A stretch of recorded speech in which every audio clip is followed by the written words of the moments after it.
Yes, indeed. Yes, indeed. Peace, love, and light, family. Welcome back. Yes. Oh, yeah.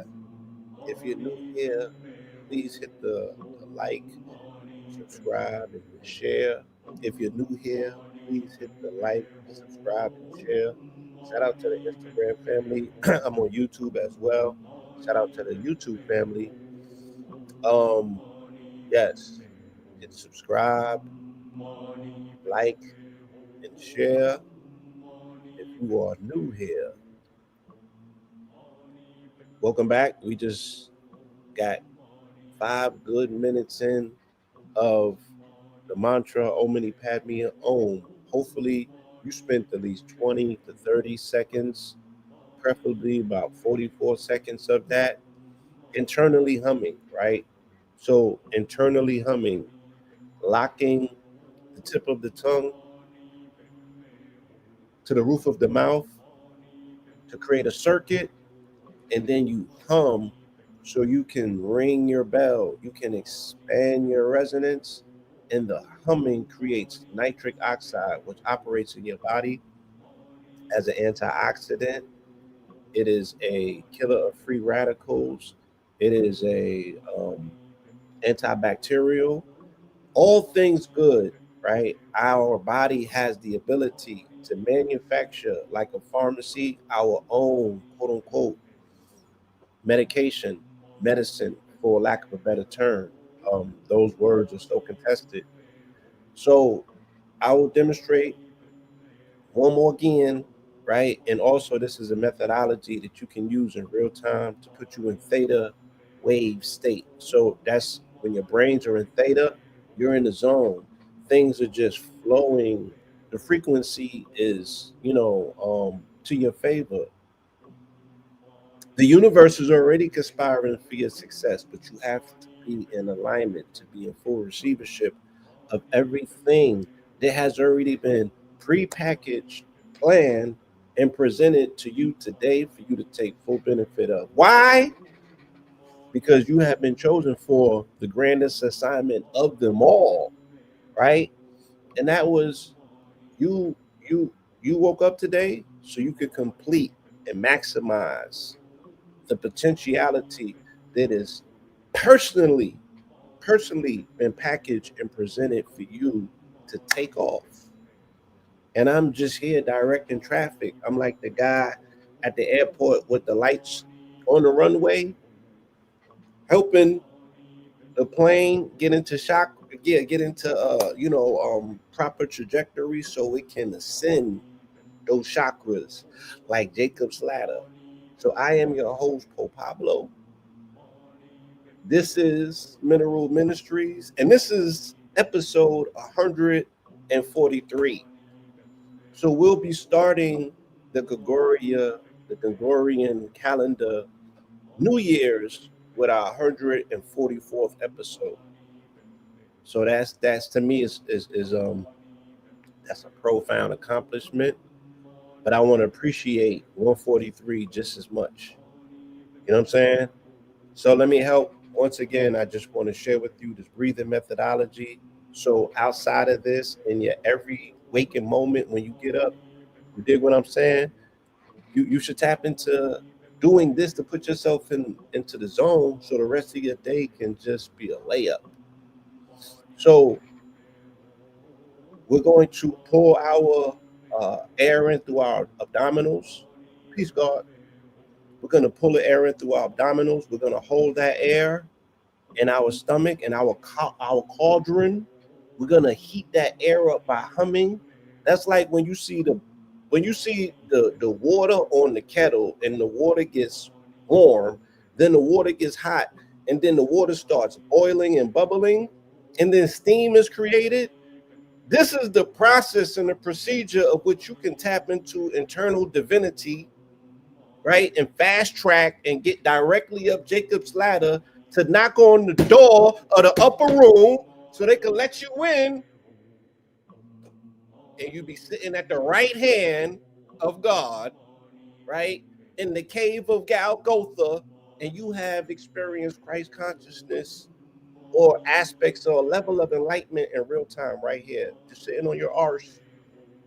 Sitting on your arse. You didn't even have to go to church. Why? Because you are the church. Come on now. Come on now. So we want to inhale. We want to hold it in there. We want to put the tip of the tongue to the roof of the mouth to lock in the circuit. And we want to hum.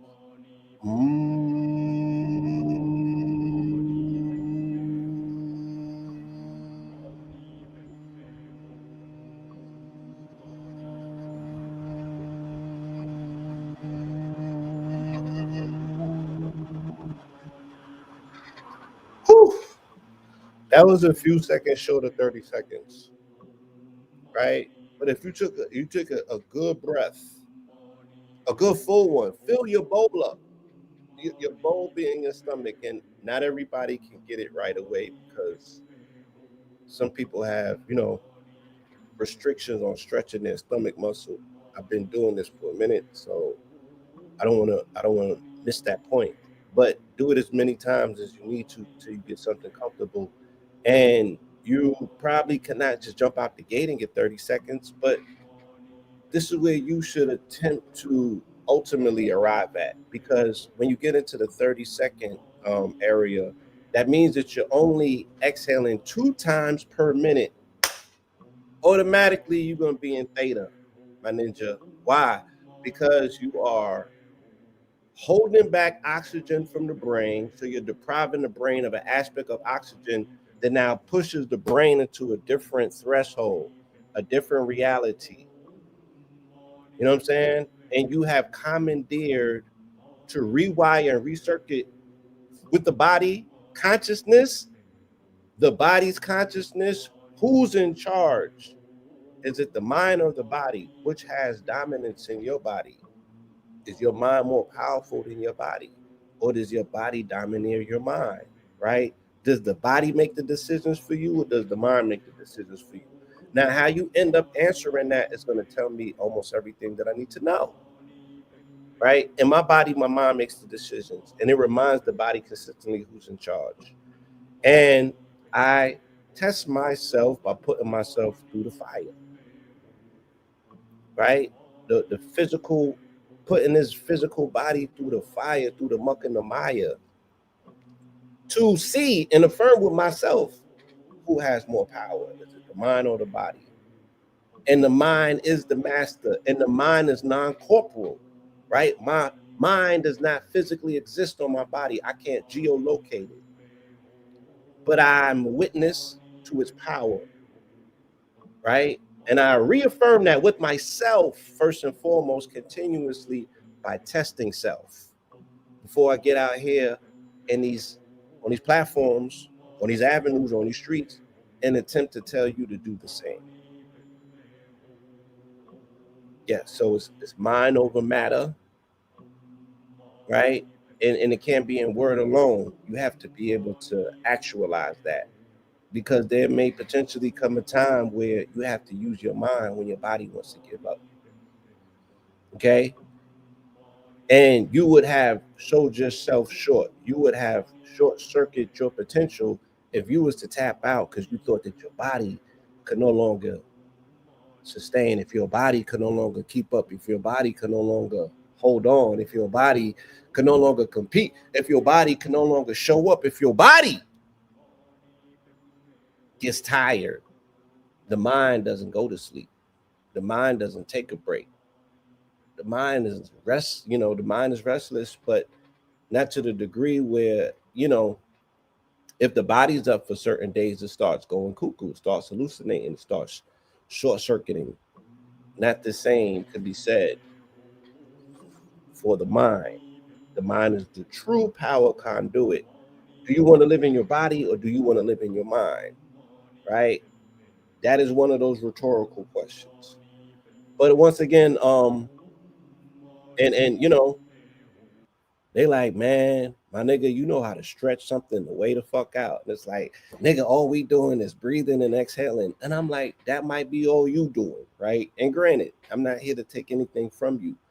I'm just saying there's so much more, right? And that's the beauty of a water sign. We could look in a puddle, and you could see a puddle and we could see the ocean. You feel me? You could look in a puddle and you could be like, that puddle is 1 inch deep. And I could be like, well, that puddle goes as deep as the Mariana Trench. It's my imagination, right? And my ability to supplant reality where it's best fitting for my observation. And I'm not lying to myself, and I'm not going off of a false illusion. I'm using that puddle to remind me what an ocean depths can be. If you see what I'm saying. So give yourself permission to live, y'all.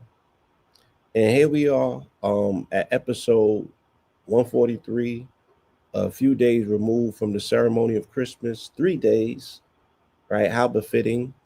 Um, with 3 days remaining of the year, right? What a beautiful measurement. So we get an opportunity today during episode 143. Let's look at the title. It said God is a 4-letter word, right? And his number is 26. So what do we mean by that, right? Going into the year, the calendar year 2026.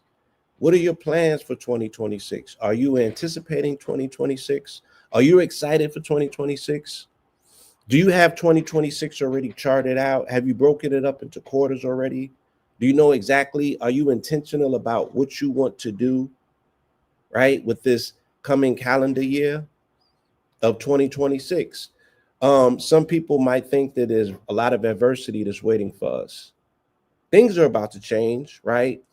And again, if left to the system, think of the system as Saturn. The system is always going to apply pressure. Why do we think of the system as Saturn?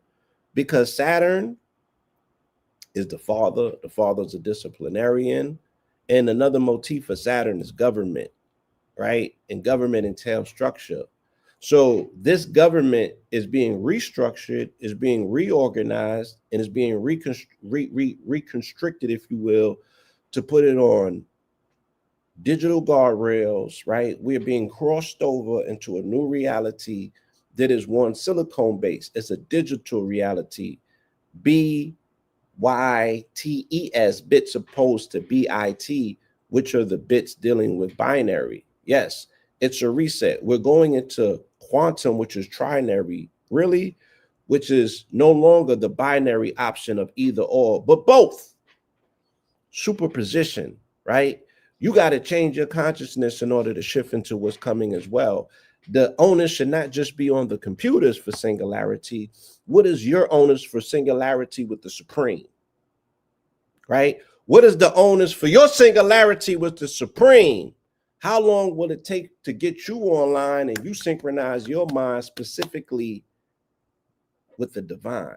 What is that going to take? How much exposure to this information do you need before that happens? Singularity with the supreme. Don't just put it on the machines. We're getting an opportunity to look outside of ourselves, to externalize and witness the experience of what transcendence looks like, to transcend, to move into something that is going to be transforming, where you will become transfixed. Whereas our opportunity, so what does that look like for computers? Right? The machine is transcending into transience, right? And ultimately transhumanism. So that's merging of man and machine. Whereas the melanated man is looking at transcendence, singularity with the supreme, so he could become a super sapien. You understand? And his transhumanism is not necessarily merging with machine, merging with the matriarch, right? Returning him to nature and putting him back in his messianic role. You feel me? That is what singularity with the supreme ultimately looks like. So going into 2026, if we get a base understanding, an overstanding, and an understanding that the number 26 is the number of God, how could this not be your year coming up? I don't care about midterms. I don't care about what Donald Trump is doing. I don't care about ICE. I don't care about none of this shit. I don't care about Israel. I don't care who killed Charlie Kirk, goddammit. None of that shit has a bearing ultimately on the most important decision that we need to make right now, putting motherfucking seed in soil, okay, a few days removed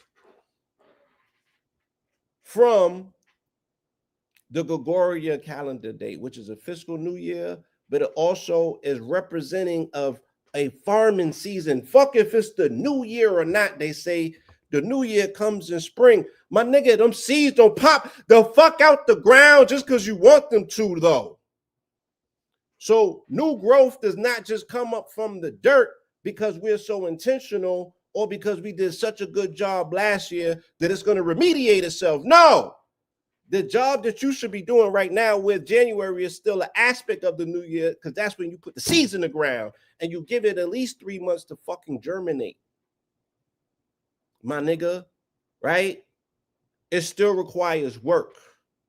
You reap what you sow. Saturn has a sickle and he's recognized as the father of time because the sickle deals with reaping the harvest. Right? And the harvest is wheat. Wheat is represented as Virgo. Virgo's represented as the woman, but she represents spring. He represents the grim reaper and the sower, though, because Saturn, dealing with Saturnalia, they would operate and understand that it was a ceremony celebrating the dead of winter. But death, why did they understand that death meant transformation? But we are traumatized by death, but we are transfixed by death, but we are spooked by death, but we, the people who call themselves black, is scared of the alchemical process of what black entails scientifically, which is the transmutation of death, turning lead into motherfucking gold. So here we are in Saturn season, in the season of Capricorn, right? Yes, in the Saturn. The urn sat on the motherfucking threshold, right? Or the pedestal. That's where you sit your urn at. The nigga that's deceased was turned to ashes, ashes to ashes, and dust to dust. You sprinkle that shit on the motherfucking soil like some compost, put a goddamn seed in it, and miracles will happen. How do I know? I'm literally participating in it right now. I'm gonna share something, and I became a farmer recently, y'all. And this shit is exciting to me because it's like I get the whole opportunity to be the father that I never was. And it's so invigorating. I'm growing micro greens and sprouts and mushrooms and shit like that. And man, it's the best feeling in the world. It's the best feeling in the world. And I call upon my brothers and my sisters to join this farming movement so you can grow food where you at. I'm growing food in the dead of winter, defying all logic. You know what I'm saying? And being excited about life. I'm not going to be depressed in the winter months. I'm participating with rebirth, with transmutation and transformation. Death represents a cycle. You know what I'm saying? I'm learning things about fermentation. I'm learning things about the process of death, the whole department of death, where I got a whole different level of respect for it. I'm nowhere near spooked because it's so necessary, and life comes from that shit.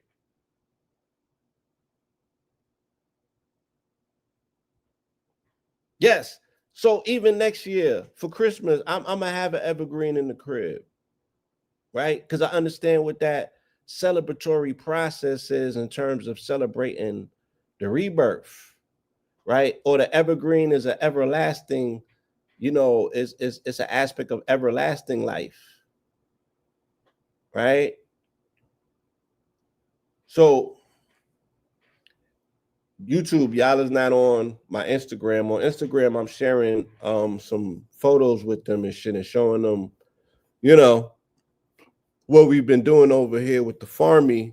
Shout out to the team that has made this supreme. And it didn't take no time.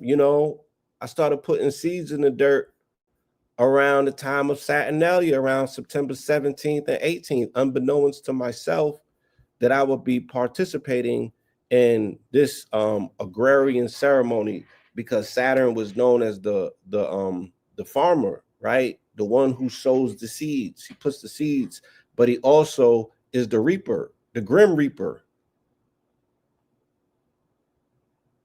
You know? So this is just like real dope to physically experience co-creation. You know what I'm saying? Yes, to understand scientifically these intervals of time, and to put time on the cross. What do I mean by putting time on the cross? Break it up into a season. Break time up into 4 seasons of 3 months, my nigga, quarters. You feel me? And then run that shit. Run it like a business. Run it like an operation, but run it like a cycle as well. Wheels within wheels. You feel me? And you will reap abundance by being on the cosmic wheel, by being on the cycle, as opposed to not being on it. You feel me? You always gonna run into conflict when we go against the grain. So we'll be sharing and teaching the methodology, you know what I'm saying, about how to turn your situation into a home farm, right? I got a lot of different method out in the crib, and so nobody has an excuse. It don't matter where you at or what the temperature is. It's the dead of winter where I'm at, and I'm still growing voluminous amounts of food on the daily. Stuff is sprouting and coming up. You know what I mean? It's almost nonstop, because once it starts, then it's quantum. Once you do one makes 10, then 10 makes 100, and 100 makes 1,000, and there's no looking back. And there's nothing more firm in our fixture moving forward than having food sovereignty. So if them people play with you, right? Because I saw how insecure our people got when they started talking about SNAP and pulling benefits, and you know, kicking the bucket from underneath people. I seen the nervousness. I seen what the shit looked like. And it's like, don't ever put yourself in a position like that ever again. Right? You can grow your own food, and you can grow food in abundance and now be in the food business. You could turn it into a business. The food, the plants can pay for your home. You know what I mean? And it can bring community together. And then you can empower people in your community to tap in and to get into the farming and start creating abundance. And then y'all take that surplus and you go to the businesses who want fresh produce, rather than going to Kroger's, rather than going to Sam's Clubs, rather than going to Restaurant Depot, rather than going these places and paying these inflated prices for food that's foreign to the region that people live in. You want to eat regionally. You want to eat the food that you are extracting out of the ground in real time. And as well, I've set, it's like I set up a spiritual web or a net, and I'm able to capture, you see, like this light that's coming off the wall. This is what the infrared energy coming off of the sun. If we can visualize, if we can give ourselves and allow ourselves the ability to use our imagination, my nigga, right? Let's say that what's coming off the wall is red light, right? So the sun is emitting an extreme amount of red light right now. Infrared energy is coming off the sun. Yo, I'm putting the seed in the dirt, and it should have sprouting in a day or two.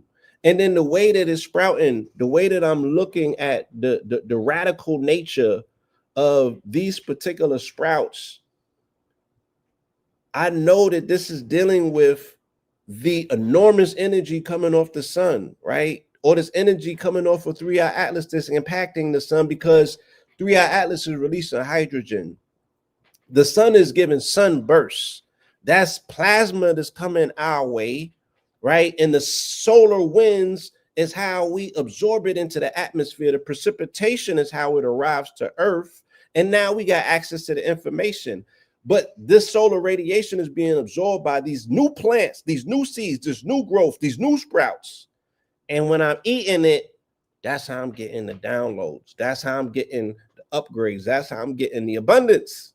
That's how I'm getting the blessings, the benefactions, right? And any and all things that we should be showing up for, that we should feel entitled to on this plane of existence. Hallelujah, as God's chosen. But why? Because you chose yourself. Why did you choose yourself? You did something about food insecurity, right? You worked on that security aspect of that food insecurity, my nigga. And shout out to you. So let's get into today's presentation. Don't want to keep you waiting. This is a good one. This is definitely a good one for y'all today. Why do it be doing this to me sometimes, man? Okay, I see what it's doing. Exodus, Chronicles. No, but why? Why? Why?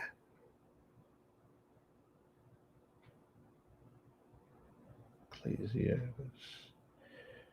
All right, y'all. I'm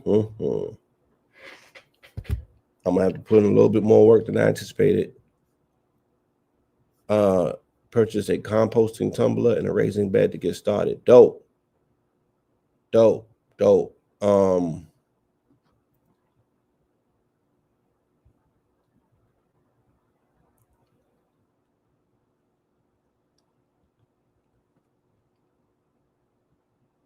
Gotta eat your neutrinos, right? And for what we're going through in the winter month, melanated people in particular, we need vitamin D that we normally get from the sun that operates at specific degrees or angles, and that gives us our UVIs. We're not getting that right now. So you have to supplement that with mushrooms, edible mushrooms. We're speaking about blue oysters, lion's mane, Reiki, reishi mushrooms, things of that nature. So yeah, growing mushrooms to eat and medicinal mushrooms as well is an amazing opportunity once again to participate as a co-creator with this process of ongoing everlasting life. You know what I'm saying? And it really just, for me, it gives me a renewed interest in life itself and in the whole process and divinity and everything, nationality, right? Because an appreciation for the land, appreciation for the best part of the land. Yeah, man, all of these things to me is just invigorating and exciting.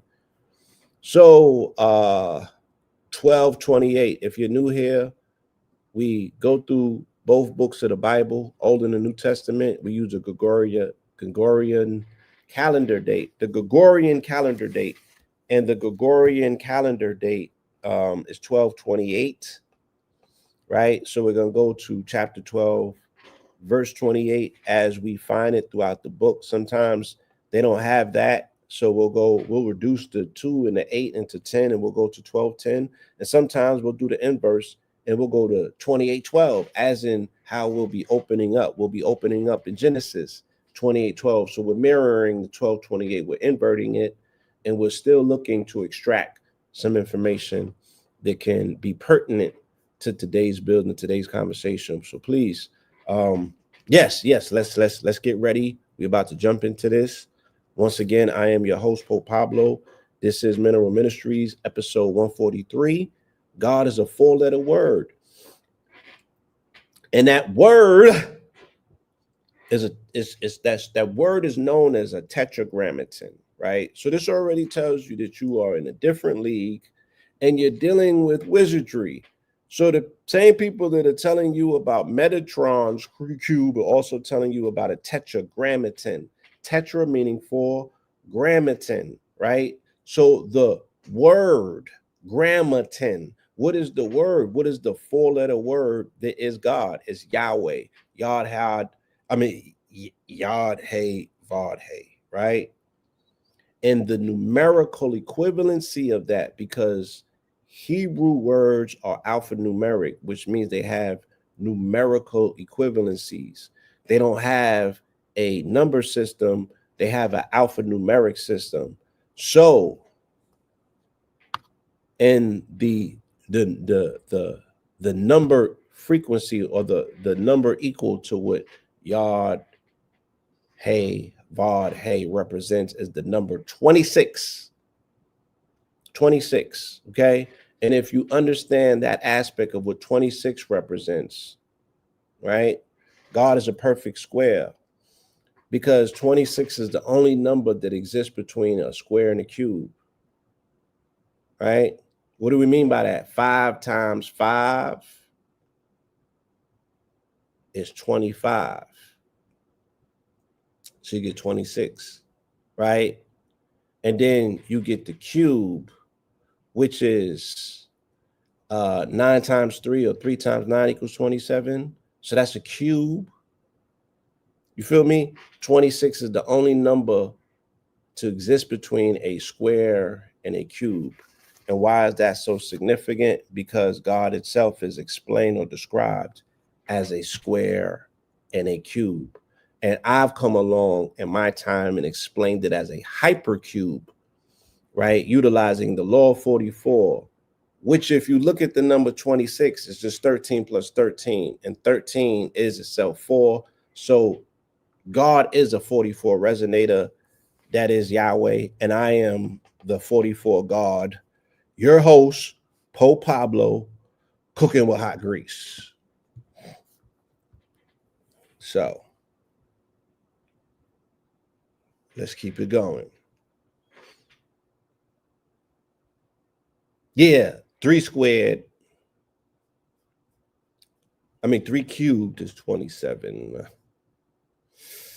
5 squared is 25.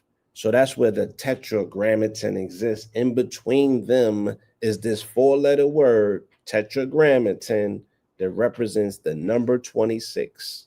That is the composite, or the deposit, of a frequency of an entity that we know as God. Okay? If you know how to operate a cube, or work with the cube, or work with the macabre, right, then you can access this aspect of what we're speaking about in terms of God frequency, and you can travel the cosmos in your mind, in the macabre, utilizing numbers and shapes as keys, talismans, and a GPS system. Let's get into it. Genesis 28:12. Jacob's ladder, right? As we find ourselves, we were speaking a lot about Jacob's ladder leading up to this, and now here we are in the chapter starting off. Jacob's ladder. Jacob's ladder is the chakra system that ultimately ends up at the crown chakra, which is 144,000 petal lotus, or 12 times 12, which is 144, and will be in our 144th episode in the new year. Okay. Jacob's ladder. On reaching a certain place, he spent the night there because the sun had set. And taking one of the stones from that place, he put it under his head and lay down to sleep. And Jacob had a dream about a ladder that rested on the earth, with its top reaching up to heaven. And God's angels were going up and down the ladder. And there at the top, the Lord was standing and saying, I am the Lord, the God of your father Abraham, and the God of Isaac. I will give you and your descendants the land on which you now lie. It went something like that.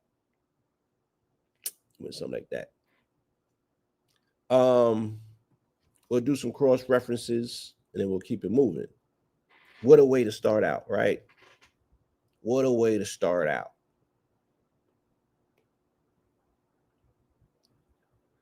Standing at the right hand of God. Acts 7:5. This is what I told you in terms of the rhetorical or metaphysical or metaphorical explanation of what I just explained to you, the interpretation, right? Here we go. But Stephen, full of the Holy Spirit, looked intently into heaven and saw the glory of God and Jesus standing at the right hand of God. Look, he said, I see heaven open and the Son of Man standing at the right hand of God. So we speak about the Dogon and we'd be like, damn, how did they see Sirius? And the telescope wasn't invented until X amount of time later. And they had electron telescopes and spectral telescopes and thermal telescopes. God damn it. Why nobody ever named none of them shit Stephen? Because he was standing on earth and he was able to look into heaven and see Jesus at the right side of God without a telescope. This nigga got next level remote viewing. It should be called 2020 vision. It should be called Stephen vision, right? I want that Stephen vision. I want to be able to pierce and peek into heaven and see God sitting.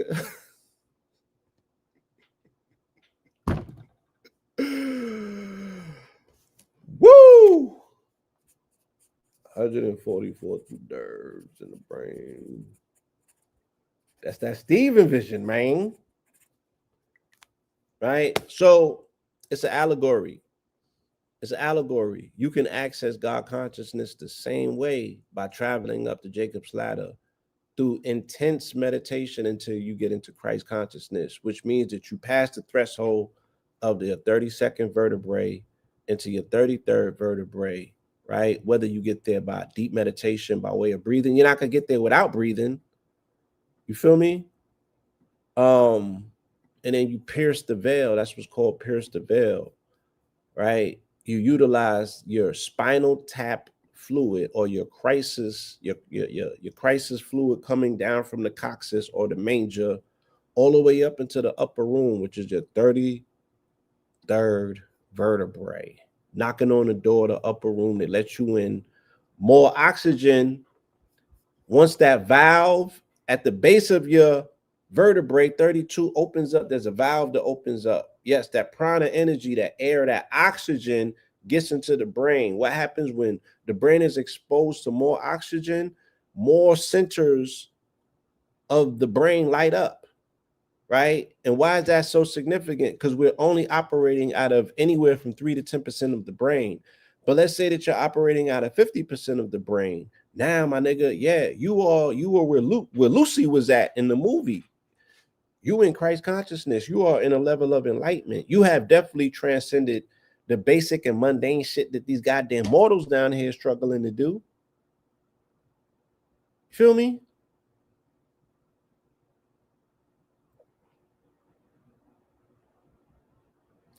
I had an experience like that. They call it the Kundalini rising experience. And I'm not going to get into the details. You know what I'm saying? But it was extreme.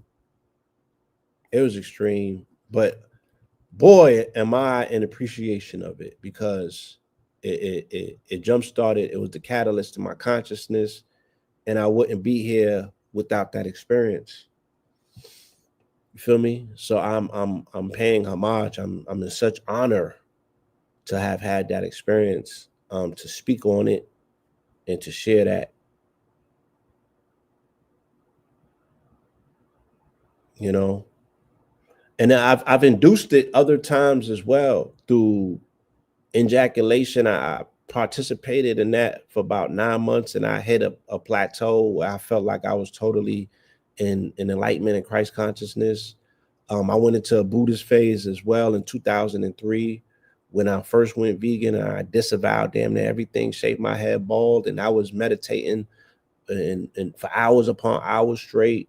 Red to tell you, KT will tell you, right? I had a situation where red lasers came out of my eyes and knocked down KT in a meditative session. I levitated. I was doing next level shit. I got witnesses. So all of these things are accessible if we are willing to sacrifice. You feel me? If you're willing to subdue the animal part of you, which is that shit that's all jittery, that don't want us, the monkey mind, the reptilian mind. If you're willing to go to war, do battle against your own inner demons and the things that won't allow you to sit still, quiet your mind, take on that challenge and see what lies in the door on the other side of that door. You never know until you go there. The feast of the unleavened bread. Exodus 12:28. You are to reply, it is the Passover sacrifice to the Lord who passed over the houses of the Israelites in Egypt when he struck down the Egyptians and spared our homes. Then the people bowed down and worshiped, and the Israelites went and did what the Lord had commanded Moses and Aaron, right? So we've been speaking on this quite extensively, week in and week out, because it keeps showing back up, right? I don't know if I want to keep speaking on it. If something shows up that I need to hit on it, then I will. But I'll do a cross reference before we move on. Maybe that will bring something up.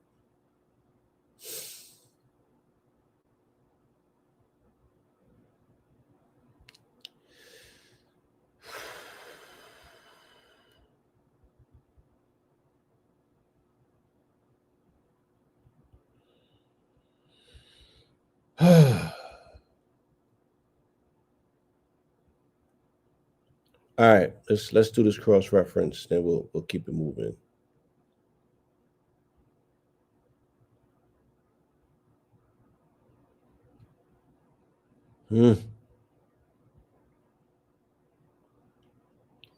Hebrews 11:28, right? By faith he kept the Passover and the sprinkling of blood, so that the destroyer of the firstborn will not touch Israel's own firstborn. Yeah, I'm glad that you noticed that, right? That it was my first yield was totally scorpionic because these sprouts they came out looking serpentine. They had like forked tongues and stuff like that. It was sprouting from the sprouts. So yeah, man. Like I said, it's the energy of the cosmos, the chaotic energy. You can see it in the way that these sprouts are sprouting. You know, it's real. It's real. It's like they're excited. It's a lot going on.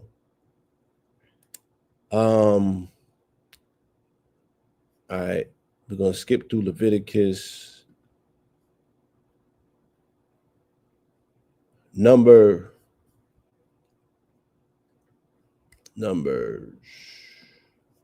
12. All right, there's no 12:28 in Numbers, but we'll go to 12:10. Okay, the murmuring of Miriam and Aaron. Numbers 12:10. So the anger of the Lord burnt against them, and he departed. As the cloud lifted from above the tent, suddenly Miriam became leprous, white as snow. Aaron turned towards her, saw that she was leprous, and said to Moses, my Lord, please do not hold against us this sin we have so foolishly committed. Right?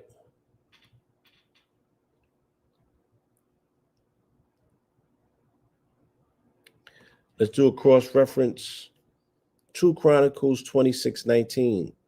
Uzziah, with the censer in his hand to offer incense, was enraged, but while he raged against the priests in their presence in the house of the Lord before the altar of incense, leprosy broke out on his forehead. When Azariah, the chief priest, and all the priests turned to him and saw his leprous forehead, they rushed him out. Indeed, he himself hurried to get out because the Lord had afflicted him. So King Uzziah was a leper until the day of his death. He lived in isolation, leprous and cut off from the house of the Lord, while his son Jotham had charge of the royal palace and governed the people of the land. So when they're speaking about or we're watching the myth making machine make martyrs out of mortal men. We're watching it with Charlie Kirk take place in real time. So we understand the importance of lore, right? The appeal of mythos, the appeal of fictionalizing factualities. We're literally bearing witness to it in real time. Like if you can't make sense of what's taking place in the Bible, you can just pull a seat up and look right now in society and see how they myth make, right? See how they utilize in real time the making of a martyr. If we were to be as egregious as them and as foul as them, right? Then we would lean on this whole aspect of the equation of white skin or leprosy being equated with sin, being equated with judgment, being equated being not in the favor of the Most High, which is always why I say that you have to understand that the people who they're speaking about in this book have to be melanated. I'm not even saying that they're they're not FBAs, they're not Aboriginal indigenous, they're indigenous and melanated from some region or somewhere, right? But the cosmic covenant that we all share is this melanin, this cosmic covenant, this favoring of us being children of the sun, the SUN, which is the life giver and the life bearer and the sustainer on this plane of existence of physical life. The spiritual life, all praises due to the Most High God. The architecture of the universe to put the plan in motion and spun the wheel, most praises to the Most High, the grand architect of it all. But he has portion and position that star that gives life. Feel me? And the people who have evidence to show that they have been here since the beginning of time and have been in favor of the Father of the people who are able, like the plants, to absorb that light and make fuel, energy, food, right? And be inspired to create, right? So I won't even lean too deep into the leprosy thing. I have, I want to show compassion if I can, to be like, God damn, if I was in that situation, I would be mad at life too, more than likely. Right? If I didn't have a great relationship with the sun, I would want to destroy the planet. Nigga, if I was born as a Caucasian, I would be you niggas' worst nightmare. Right? So you have to understand perspectives. And that formulates an entire different psychology than the one that you've been endowed with. Now, you are supplanting your psychology to adopt somebody else's, but you were not born in a Nordic region. You didn't have to grow up chasing food in order to eat. You didn't have this, unless you grew up in New York. Yeah, we had a very acrimonious relationship with God because of wintertime, right? Like, nigga, how could you do this to us? And then we took it out on our parents, and then we went outside in the street and took it out on one another. Look at it in Detroit. Look at it in Chicago. They say that they're, the places where when it gets hot, they say, yeah, it should be kicking off and niggas be acting up. Nigga, the places where it's cold as fuck, niggas do not be in their right mind, right? Because that ain't us. You don't feed a gorilla what you got for a polar bear, as Sabi would say. So let's move on. Let's move on. Yes, you just gotta be, you gotta give your blessings, that you're not an Iceman. You know what I'm saying? The Iceman inheritance is not something that caught up to you. I have to be thankful every day of that. I have to be in gratitude every day that I have been favored enough that, I got the cheat code. I'm not at the bottom. I'm at the top. I got to make the best of the situation. And the people around me that's hating because they don't have this blessing, they're not going to make it any more easier for me because they're the ones that are now in control of the mirrors, my nigga. Right? They're the ones in control of the mirrors. And they got us looking at ourselves through a cracked mirror. How do I know? Because Nicki Minaj had to get the fuck up there on stage and make excuses for melanated people's beauty standards, because we have been shown to Erica Kirks all our motherfucking lives, right? And they have been marketing that aspect of quote unquote Americana to us, packaging this whole aspect that beauty could only be in blonde hair and blue eyes. So the fucking nerve, the nerve, the nerve. If it's anybody on the planet, this should not have fucking said that. It's the person whose career was dedicated to making other people plastic and calling them Barbies, which is a blonde hair, waifed plastic model version of a beauty standard, right, that has stir-fried the consciousness of little black girls since their introduction because they did not incorporate our image initially into their play of plastic.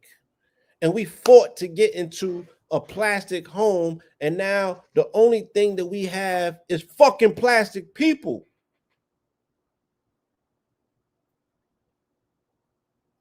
And why do I know that it's such a prominent thing that is not to be overlooked? Because when they had the mentality of them plastic, they went ahead and made them plastic. How did they do that? By creating GMO seeds. What does a GMO seed do? A GMO seed has two personalities. Two personalities. And if you look out and look on the community of Black America, right? Moors, you might want to sit this one out, right? Let's say you're Moorish women too, because you niggas always want to be part of the conversation. Pull a fucking chair up. Let me get you up in here too, okay? What does these Moorish women become? They're eating GMO seeds, so now they are genetically modified organisms. A GMO seed has two characteristics, right? It's a terminator seed. So it don't reproduce after it produces its first yield. And it's resistant to weather, right? So whereas where my generation, we needed sheepskins, we needed shearlings, we needed furs, my nigga. And it was buttoned up. We had North Faces, my nigga, right? We had bubble gooses, my nigga. We had triple fast, my nigga. You wasn't stunting to the degree, nigga, when it was 20 and 30 degrees outside, you zipped them shits up. You zipped them up, right?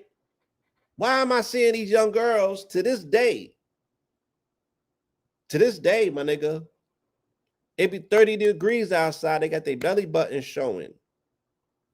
They are impervious to cold weather. The young brothers amongst them, think about this, and I'm not taking shots. When they were sagging and I was hustling in Harlem, right, on 125th Street in front of the Apollo, this is where I got to see all of this in real time, where a nigga can't argue with me about what I know. I watched the dynamic of this shit happen. So during the rise of Nicki Minaj and Dipset, this was 2005 to 2007. These young girls would be outside and they jackets, they got thin jackets on in 20 and 30 degree weather. They don't even got the gooses no more. If they did have the goose, the shit would be open and they got their skin showing, right? The young men is sagging. If you know anything about the testicles regulate the heat in your body. How could you have cold hit air hitting your regulators, nigga? How can the cold air be hitting your regulators and it don't scare you enough? It put a fucking shiver up our back, nigga. You wouldn't be the same. You would feel like you was possessed by a spirit if Jack Frost got in through your you know, in the lower regions. If you got cold air through there trapped in your body, my nigga, you would be finished, right? These niggas be sagging in cold weather with their extremities exposed. Young girls be having their neither regions exposed. And then they have seeds. I seen this in Harlem. They would be pushing strollers with the babies in it. And then the woman got another woman as the boyfriend. And the woman that's with her is the stud. She's what they call an AG. The ones that look like Lil Wayne during that time as well. They had the dreads and shit. I'm not taking shots. I'm just making these observations. So my observation was that the people, the children that have been fed formula, Similac, fast food, Cheetos and shit like that, they became GMO people, genetically modified people. So when Nicki put the call out for them to identify as plastic, as Barbies, they showed up in flock to a degree where she still to this day has an online community of them called Barbs. And these people have become the vitriol of the online community where they have a level, an seated aspect of hatred so much that they will burn some shit down on any corner of the internet when they would direct that energy towards it, as if this shit was a mercenary hit squad. So Nicki Minaj, of all people, should be the last one to speak about beauty standards as they apply to melanated women loving themselves. She put on the purple wig. She put on the blonde wig. She put on the fucking eye contacts. She changed her nose. She augmented her body to fit into the beauty standards. And it started with Little Kim, and Little Kim said, look, I didn't get the love from my father that I needed. The niggas who I loved beat up on me and told me that I wasn't pretty enough, right? Because they had westernized beauty standards that they also were acquiesced to. How do we know? How do we know? Look at the niggas, right? What did the money cash hoes era become? She was talking about niggas like Big and Puff and World and other people in the street that she encountered. There's no more self-loathing that you will find with a nigga who's sitting on top of the nigga dominant hierarchy because he had to do some hella niggerish shit to get up there. And that includes self-hatred, self-destruction. You had to be the best at it, right? And Biggie made a soundtrack for it. Huh. I haven't spoken on it yet, so I just had to get that off of my chest. Deuteronomy. Damn, we only in Deuteronomy. 12:28, one place for worship. Present the meat and blood of your burnt off. Yo, a black Israelites to the front, please. I've been doing this too much. I need to speak to somebody that's part of the congregation. Because somebody DM to Zariak, somebody from the Hebrew Israelite movement of esteem, can you pull up, please? I got questions. We need to talk. Because these are still sacrifices that are being made. Burnt offerings. The etymology of Holocaust means burnt offerings. Present the meat and blood of your burnt offerings on the altar. And this is what they do for Moloch, right? This is what they do for their gods. This is what they do for Baal. These are Babylonian rites and rituals. So will the Black Hebrews please come to the front of the building? I need to talk to you about Ur of Chaldea, right? I need to talk to you about Abram, who becomes Abraham, who was a Babylonian. I need to talk to you about these customs and traditions. I need to ask you about the Talmud. Do you niggas ascribe to that? And if you don't, what do you ascribe to? And why are you letting these people jack your shit then? You need to be a little bit more aggressive. You see how they going out.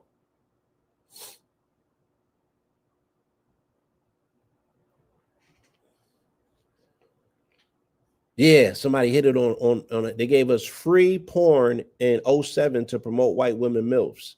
More propaganda. It's known that when we, I'm not proselytizing, man. Let me keep moving. Just know that when we set up shop in Harlem in 05 and 07 on 125th Street, there were several things that we came there to do. But one of the main things, we were fighting the smut on 125th Street that was everywhere on the ground, right? When we came to 125th Street, that was the change that we intended on. That was the change that I feel that we enacted. And that wasn't, so that ain't had nothing to do with that. That was me. That was Red and other people that I could recruit into like some moral shit. Well, I'm like, there's no way that this is our merchant thoroughfare, and it's smut is everywhere. And then they had the pictures of the cartoon characters doing drugs. This was during the Dipset era. I fought against all of that personally, right? Personally, I would give bread to the DVD bootleggers not to have the smut on the ground. I would give them jobs. I would show them different ways to hustle and different things to do so they wouldn't sell smut to our people. And we folded a few niggas up. This is the reason that I had to fight with the NYPD on 125th in front of the Apollo. Because of my relationship with the DVD bootleggers, and the fact that they did things for me that I asked for them when it came to, yo, cover that smut up, man. Or at least if you're gonna show it, don't show it during this time when the children is out here. It was smut everywhere. So I felt compelled to go to bat for these individuals, and that's how I ended up having this fight with the NYPD. 8 of them. And I handled it.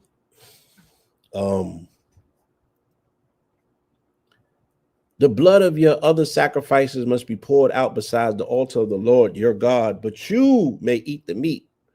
Pause. Be careful to obey all of these things I command you, so that it may always go well with you and your children after you, because you will be doing what is good and right in the eyes of the Lord your God, right? And if you don't, then he's on your helmet. That sounds like a transactional relationship, my nigga. You feel me? You got them people feeding you blood and guts to stay in your good favor, and they got to teach their children to do the same thing, because the minute that they stop, here you go.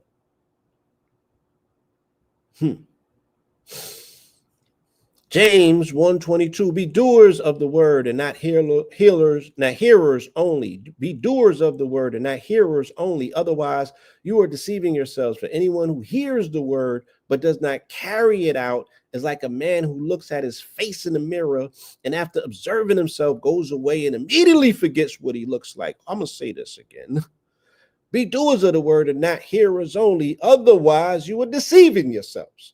For anyone who hears the word but does not carry it out is like a man who looks at his face in the mirror and after observing himself goes away and immediately forgets what he looks like. Right? Hold the charge. Don't just create the spark. Hold the charge. Feel me? Do the work. That's where the blessings come from. The magic is in the momentum. You should be moving. You should be doing the work. Feel me? The reward will find you. The reward will find you. Hebrews 4:12, for the word of God is living and active, sharper than any double-edged sword. It pierces even to dividing soul and spirit, joints and marrow. It judges the thoughts and intentions of the heart. Right? For the logos, for the word, right? Because God himself is a 4-letter word, a tetragrammaton called Yahweh, whose number is 26, who is a war god, who is represented as a cube.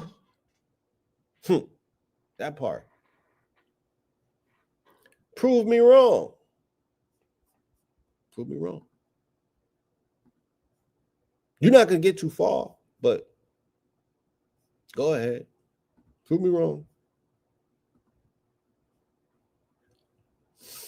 Judges 12:10, Ibzan, Elon, and Abdon.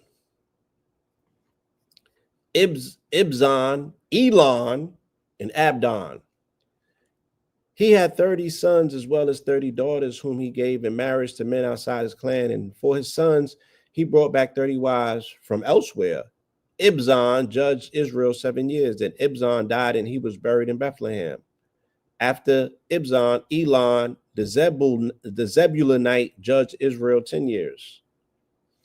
There go Elon in the Bible, right? Find him in Judges, as Elon has assumed the role of the judge of the poor, the needy, right? The people who Christ shows up for. Here Elon goes bullying them in 2025 with the Doge shit, right? The richest man on the planet stepping on poor people, cutting their funding off and killing haphazardly, vicariously, unaliving hundreds of thousands of children by doing away with the U.S. aid. Is this your king? These are your heroes? Huh?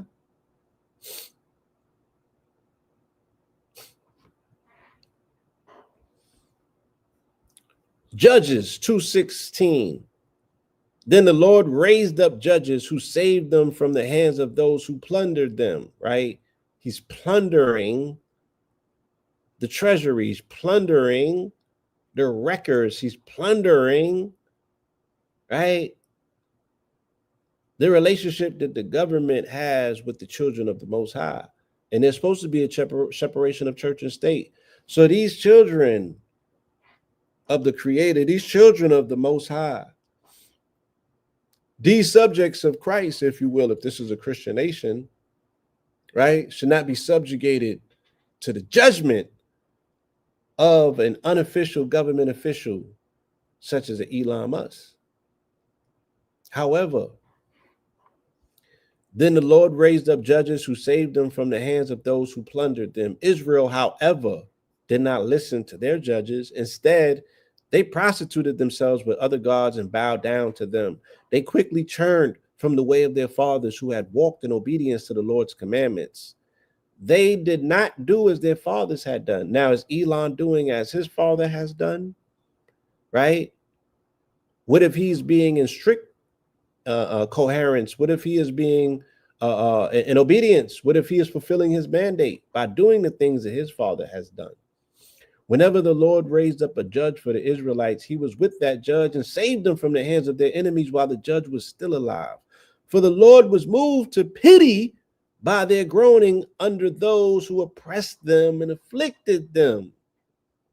So our people, melanated people, whatever they call themselves today, right, are mad at a deific force. They're mad at deity. They're mad at the Creator. They're mad at these concepts of what these entities represent because they said that they did not respond in due time to their cries of affliction and the pain and suffering under oppression.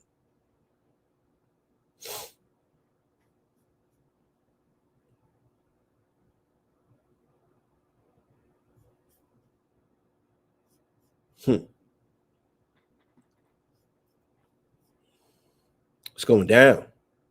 It's going down. All right? It's going down. So, you know, and again, the vocation, the ability, the permission to judge carries such a heavy weight because, you know, only God should judge. I wholeheartedly believe that. You know what I'm saying? When you put that power into the hands of mere mortals with agendas who can be compromised, you know, the power of a gavel is a powerful thing to have, to yield that amount of power and to abuse it. Oh man, that's not cool at all. I have seen many of people destroyed and damaged and destitute because of the, you know, the yielding of power by someone that's undeserving of it. No man should have the ability to stand over you as your judge.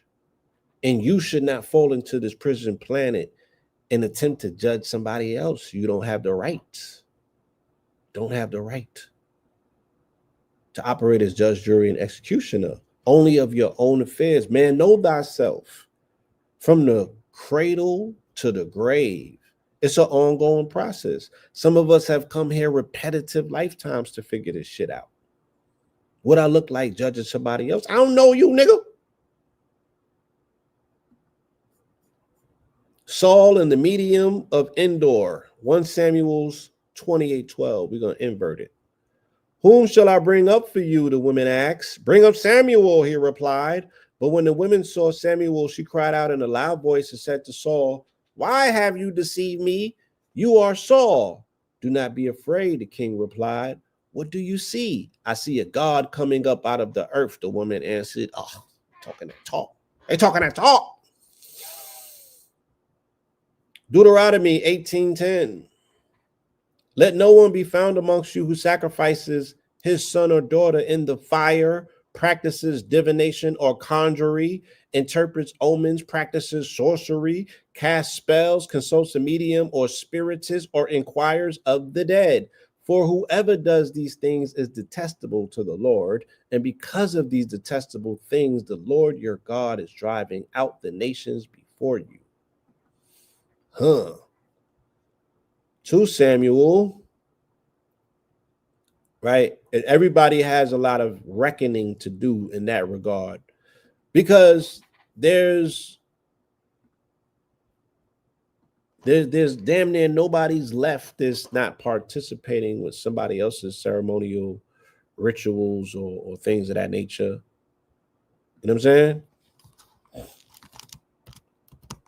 Look, I think that this is the appropriate time.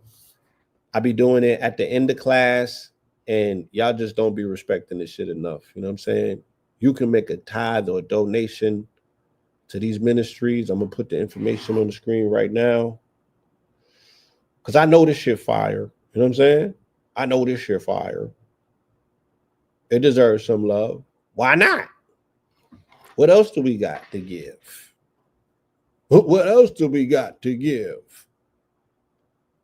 So I'm gonna just post that there while I get into this because I don't be I wait to the end this shit and y'all just you know what I'm saying? Y'all be like, all right, whatever. So I'm gonna just leave that there. Let me get back into this. 2 Samuels 12:28, the capture of Rabbah. Then Joab sent messengers to David to say, I have fought against Rabbah and have captured the water supply of the city. Now, therefore, assemble the rest of the troops, lay siege to the city and capture it. Otherwise, I will capture the city and it will be named after me. So David assembled all the troops and went to Rabbah and he fought against it and captured it. It's like, who are you doing this for? You gonna name it after you? How, Sway? That sounds very egotistical. That sounds like a man's whose head is totally inflamed to think that this shit got something to do with them. 1 Samuel's 18:25 as a cross reference. Saul replied, say to David, the king desires no other dowry but 100 Philistine foreskins as revenge on his enemies. God damn. You know how they get foreskins, right? That comes from circumcision. So they're speaking about running down on niggas' babies, they newborns, and he wants as a payment. So these people are they're ghastly, right? Where's divinity in this? Where's God in this? Men are speaking about the things that they need in terms of the shit. Put this on my altar to appease me. Where's the divinity in that? Where's the community in that? Where are these people showing up as vessels for for the four-letter God? Who is a war of God?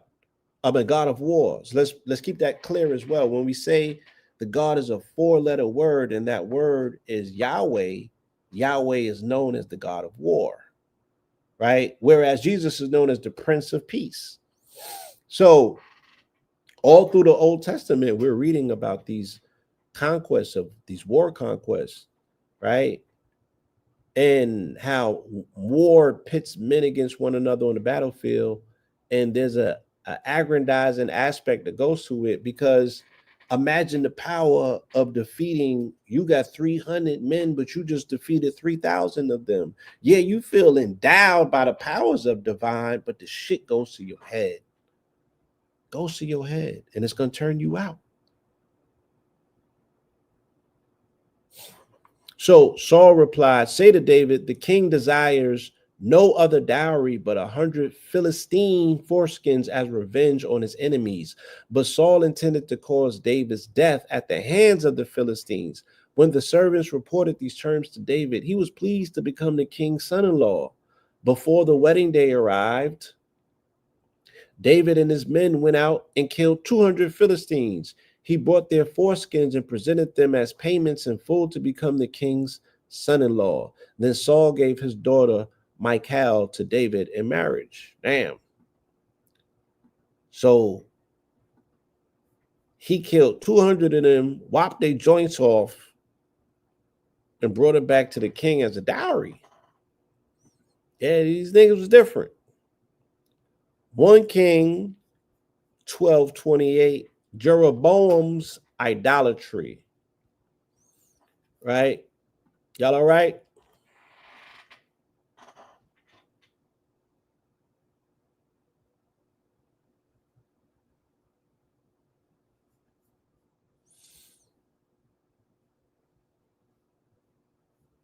All right. let's get to this.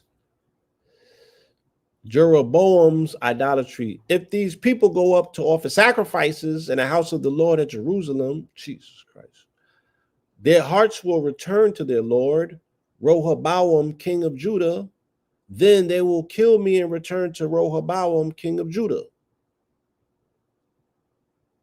After seeking advice, the king made 2 golden calves and said to the people, going up to Jerusalem is too much for you.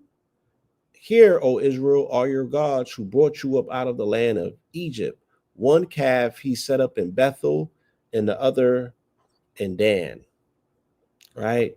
So here they go, falling back into the Babylonian traditions of casting these golden calves as quote unquote paying homage to Baal and Moloch, right? Because these Babylonian traditions seemed entrenched in the people whose father himself comes from Ur of Chaldea, which is in Babylon. And only thing that he knew was those customs and traditions that he was exposed to. So they get up in Kemet and cause a fuss about these people that are observing a way that was taught to them by their forefathers, but they're being chastised from God for saying that they're not following the ways of their fathers. My nigga, it's a mind fuck. And yeah, so at the top of the year, I finally, yes, I want to sit down with some esteemed Hebrew Israelite scholars, and I have 1,000,001 questions, right? And I'm not being facetious. I really think that it's time to clear the air and get some answers, so I can be a better servant. I could be a better host. Feel me? 1 Kings 12:28. Okay, we did that. We're looking for a cross reference. Hosea 8:4. They set up kings, but not by me, right? So who again, yeah, like who's approving all of these kings? They set up kings, but not by me. They make princes, but without my approval. With their silver and gold, they make themselves idols to their own destruction. He has rejected your calf, O Samaria. My anger burns against them. How long will they be incapable of innocence? For this thing is from Israel, a craftsman made it. It is not God. It will be broken to pieces, that calf of Samaria. One day I might get into showing and proving how the majority of these Babylonian traditions have survived in quote unquote modern day Israel. How you can go there and see Moloch and Baal and temples, Babylonian shit all around that place, all through there. 2 Kings 12:10. There's no 12:28, so we'll reduce it into 12:10. Joash repairs the temple. Then Joiada, the priest, took a chest, bored a hole in its lid, and set it beside the altar on the right side as one enters the house of the Lord. There, the priest who guarded the threshold put all of the money brought into the house of the Lord. Whenever they saw that there was a large amount of money in the chest, the royal scribe and the high priest would go up, count the money brought into the house of the Lord, and tie it up in bags. Then they would put the counted money into the hands of those who supervised the work on the house of the Lord, who in turn would pay those doing the work, the carpenters and the builders. Right? So in order to finish the furnishing of the temple of God or what have you, they was passing the plate. They was passing the plate, my nigga, right? And they were filling up their treasuries, and they used that bread in order to pay the people who were working on construction. Or so they say. Do you got accounting records, my nigga? Can we see that?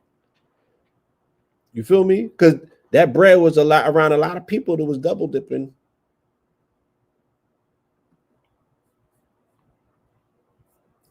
Yeah, they're going ape shit, and I'm not being facetious. I'm not being I'm not an anti-Semite. I'm not any of them things. I'm not a hater, right? I don't even hate the game, my nigga. Like it's just too much evidence, and it's sitting there in plain sight for people to interpret, to understand symbolism, or know what they're looking at, that are not transfixed by the spell. It's right there, right? These people are openly operating, you feel me, in full homage to other entities and deities that they're feeding with these campaigns that they are engaged in. And they, I feel, are permanent hosts for Babylonian energy, um, that are masquerading as the Jews of today, but they're definitely Babylonians, or what they call the synagogue of Satan, right? And that's what all of that Jeffrey, the Epstein file, all of this stuff, that's all of that stuff is pointing to, because that temple on St. James Island is a replica of a Babylonian temple. That is a Moloch temple. That is what these people was doing. I've been to Bohemian Grove. I've been there physically. Like, I've not during the ceremony, of course, but I went to that shit. Right? It's in the forest in what's that? Right outside of Oakland, Marion County, where Pac used to live. We got beat up by the police. I've been to that forest. I've been to the Redwood Forest out there. And I seen the goddamn, they got a placard on the side that shows the goddamn owl, my nigga. Like, and people showing up for the ceremony. It's like, come on, what are we talking about here? You in denial, right? You think that these people are the most faithful on the planet? The people that make up these priesthoods, the people that make up the power elite, right? They're the ones that are sowing the most benefaction back into this planet with their largesse and their large hearts, right? You believe that? All right, we'll keep it moving. We cleared to 2 Kings 12:10. Let's see what Chronicles got for us real quick. All right. Chronicles 12:28. David's army grows at Hebron. Okay. Including Joadiah, leader of the house of Aaron, with 3,700 men, and Zadok, a mighty young man of valor, with 22 commanders from his own family, from Benjamin, the kinsman of Saul, 3,000, most of whom have remained loyal to the house of Saul up until that time. So they're coalition building, right? They're building a troop of army, and they're pulling bodies from different families and different clans and tribes. Offer us your sons to war. Okay? Because we're about to go put in some work.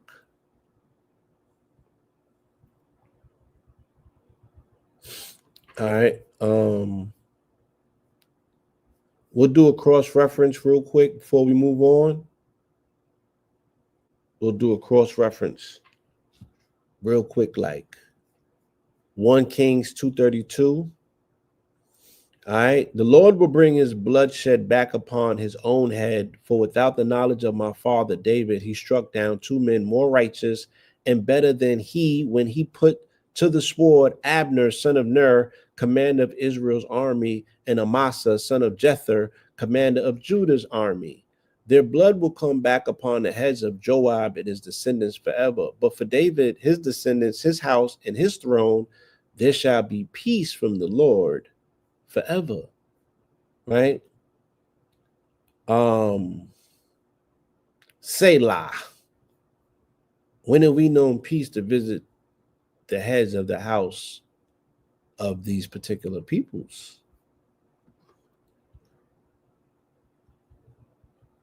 I see what's going. Let me not even get into that bag.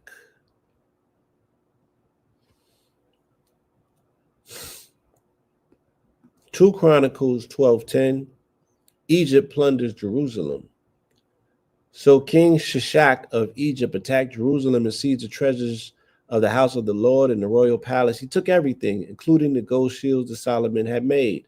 Then King Rehoboam made bronze shields in their place and committed them to the care of the captains of the guard on duty at the entrance to the royal palace. And whenever the king entered the house of the Lord, the guards would go with him bearing the shields, and later they would return them to the guard room. Right? So he got sacked. 2 Chronicles 9:15. Right?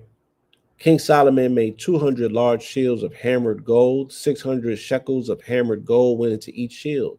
He also made 300 small shields of hammered gold. 300 shekels of gold went into each shield. And the king put them in the house of the forest of Lebanon. All right. Ezra. There's nothing for Ezra. Nehemiah. Let's go to Nehemiah real quick. Take a trip down Nehemiah real quick. Nehemiah 12:28. The dedication of the wall. At the dedication of the wall of Jerusalem, the Levites were sought out from all their homes and brought to Jerusalem to celebrate the joyous dedication with thanksgiving and singing, accompanied by cymbals, harps, and lyres. The singers were also assembled from the region around Jerusalem, from the villages of the Netophathites, from Beth Gilgal, and from the fields of Geba and Asmaveth, for they had built villages for themselves around Jerusalem. I'm gonna keep it moving.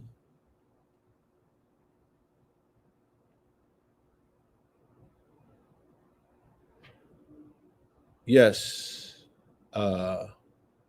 Love Purple, drop the link. If you had a post, you could DM it to me and I'll share it on my page. I'll share it on my stories. That would probably be better.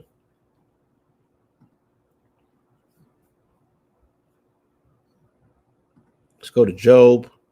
I don't think Job got one. Job only goes to the 25th, but Job got a 28, but it's 28 short. Was that it? No, let's go 28:12. Job, where can wisdom be found?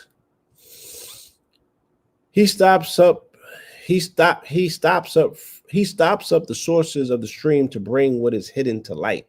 But where can wisdom be found, and where does understanding dwell? No man can know its value, nor is it found in the land of the living. No man can know its value, nor is it found in the land of the living, right? So they had a tree of knowledge, right? They had a tree of knowledge that was physical, but there's no tree of wisdom. Because wisdom is untangible. You know what I'm saying? Wisdom is the actual active principle of knowledge. It's about you doing the work, right? Whereas knowledge can be found, wisdom can only be seen and felt. Well, wisdom can only be seen through the work, so it can only be felt.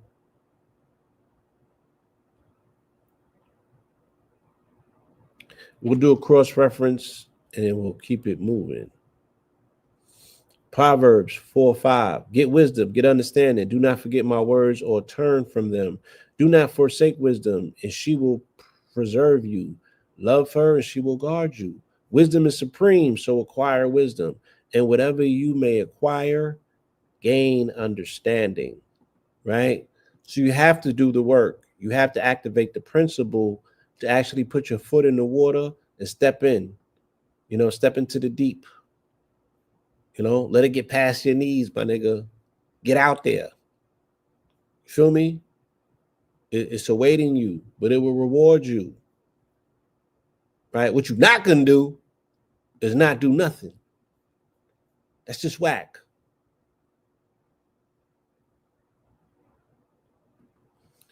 Um, there's no Psalms 12:10. There's no Psalms 12:28. There's no Psalms 28:12.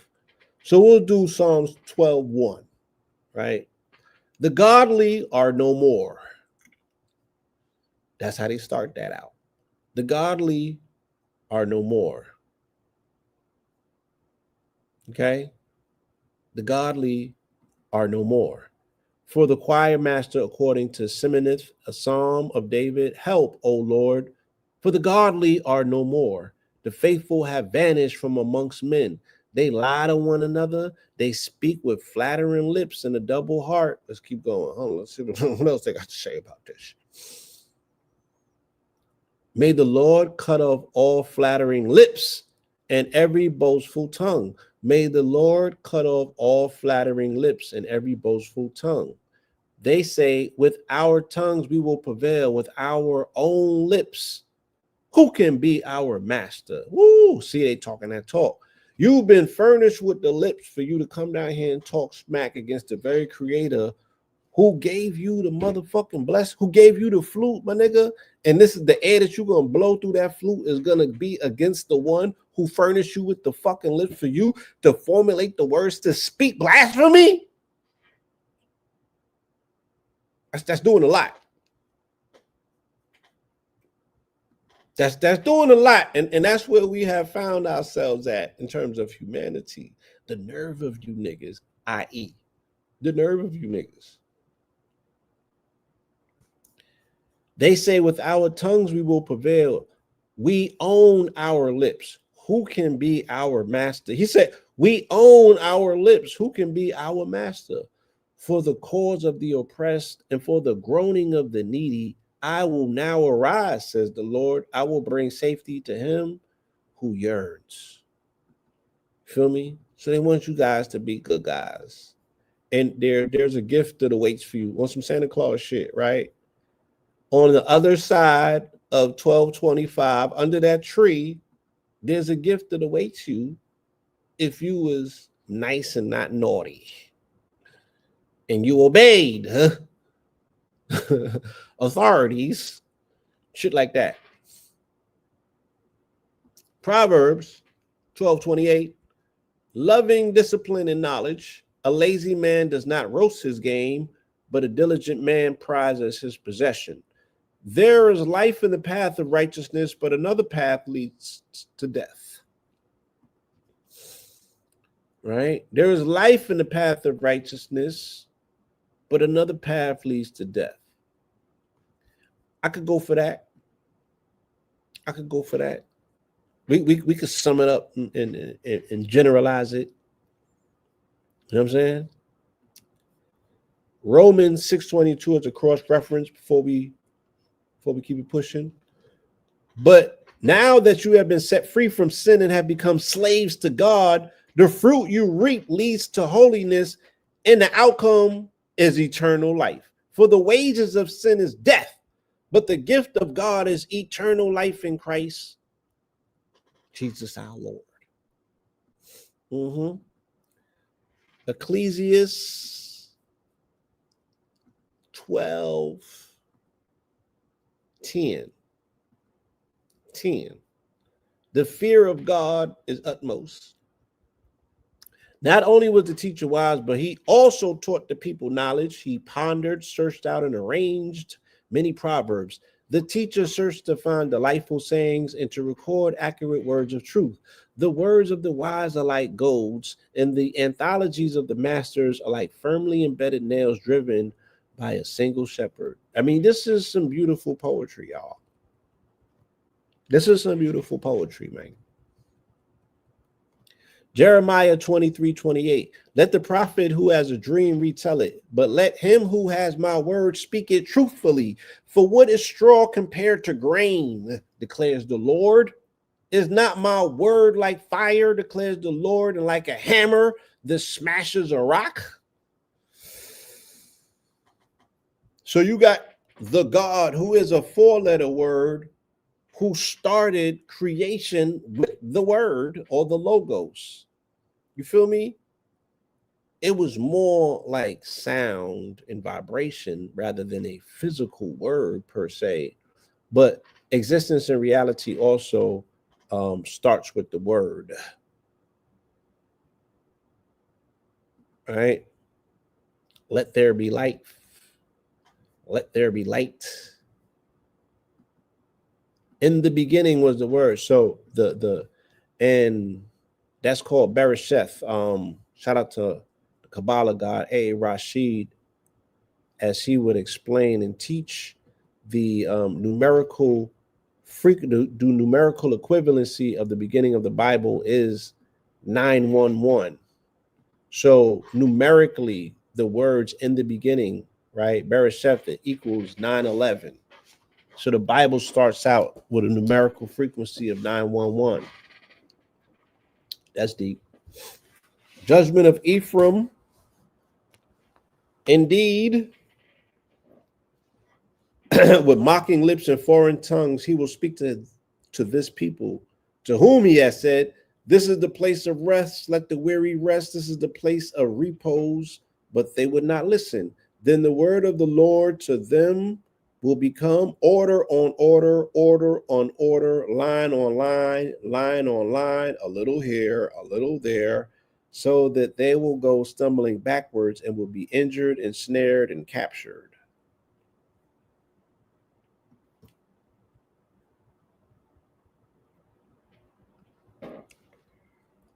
Hmm.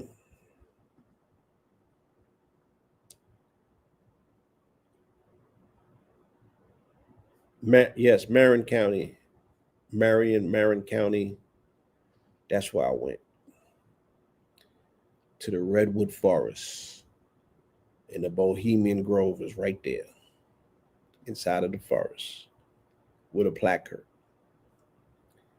And that forest is different. Hebrew 4:1. Therefore, while the promise of entering his rest still stands, let us be careful that none of you be deemed to have fallen short of it. For we also received the good news just as they did, but the message they heard was of no value to them, since they did not share the faith of those who comprehended. Now we who have believed enter that rest. As for the others, it is just as God has said, so I swore on oath in my anger, they shall never enter my rest. And yet his works have been finished since the foundation of the world. See, herein lies the problem. His work has been finished since the foundation of the world. So they're saying that all of this was premeditated, all of this has been pre-planned, all of this has already been projected, and we're just playing it out. I would say that can't be the case, right? Because as we have been convinced that God is omnipotent and omnipotent, he also obviously makes mistakes because he continuously, according to scripture, according to the narrative, if we follow the text, he's scraping shit and redoing it, right, until he gets it right because he did not have it right. Henceforth, that he made Shaitan like he proved his point in Genesis, my nigga, from the door, from the gate, right away, matter of fact, with the original sin. If we ought to follow, right, the interpretation of the narrative that's in front of us, Jeremiah 12:10, God's answer to Jeremiah, it is not my inheritance to me like a speckled bird of prey. Is not my inheritance to me like a speckled bird of prey with other birds of prey circling against her? Go gather all of the beasts of the field, bring them to devour her. Many shepherds have destroyed my vineyard. They have trampled my plot of ground. They have turned my pleasant field into a desolate wasteland. They have made it a desolation. Desolate before me, it mourns. And the land is laid waste, but no man takes it to heart. Right? We have to have the same level of reverence, the same level of appreciation, the same level of preparation, the same level of preference for pieces of land as we do for cars, wardrobes, right? Materialistic shit, drip.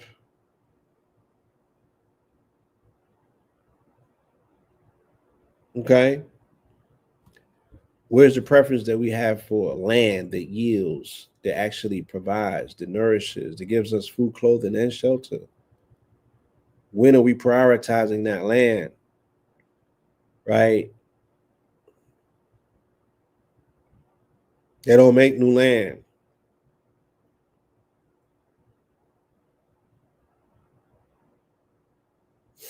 Isaiah 56:9. Before we move on, come, all you beasts of the field, eat greedily, all you beasts of the forest.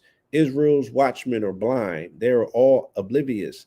They are all mute dogs. They cannot bark. They are dreamers lying around, loving to slumber. Like ravenous dogs, they are never satisfied. They are shepherds with no discernment. They all turn to their own way, each one seeking his own gains. Let's go to Ezekiel. Y'all all right? We're almost there. Ezekiel 12:28, the presumptuous proverb. Son of man, take note that the house of Israel is saying, the vision that he sees is for many years from now. He prophesies about the distant future. Therefore, tell them that this is what the Lord God says. None of my words will be delayed any longer. The message I speak will be fulfilled, declares the Lord God. Now, those are one of those power proverbs. These are one of those verses that you should write down. These are one of those verses that you should keep with you. These are one of those verses that you should put on the end of a proclamation that you're making to proclaim it. These are one of those. These are one of them. We come across ones that we need to write down and keep with us very near and dear. This is one of them ones. When you finish something, put that extra swang, that stank on it, and be like Ezekiel 12:28, rather than you be like on God or my word is or what have you. Just make a proclamation for your proclamation. Ezekiel 12:28. Okay. And what is that? I'll read the whole thing. I'll read 12:27 to 12:28. Right. Put that stank down on your proclamations when you be writing them. So when you make your New Year's resolutions and shit like that, right?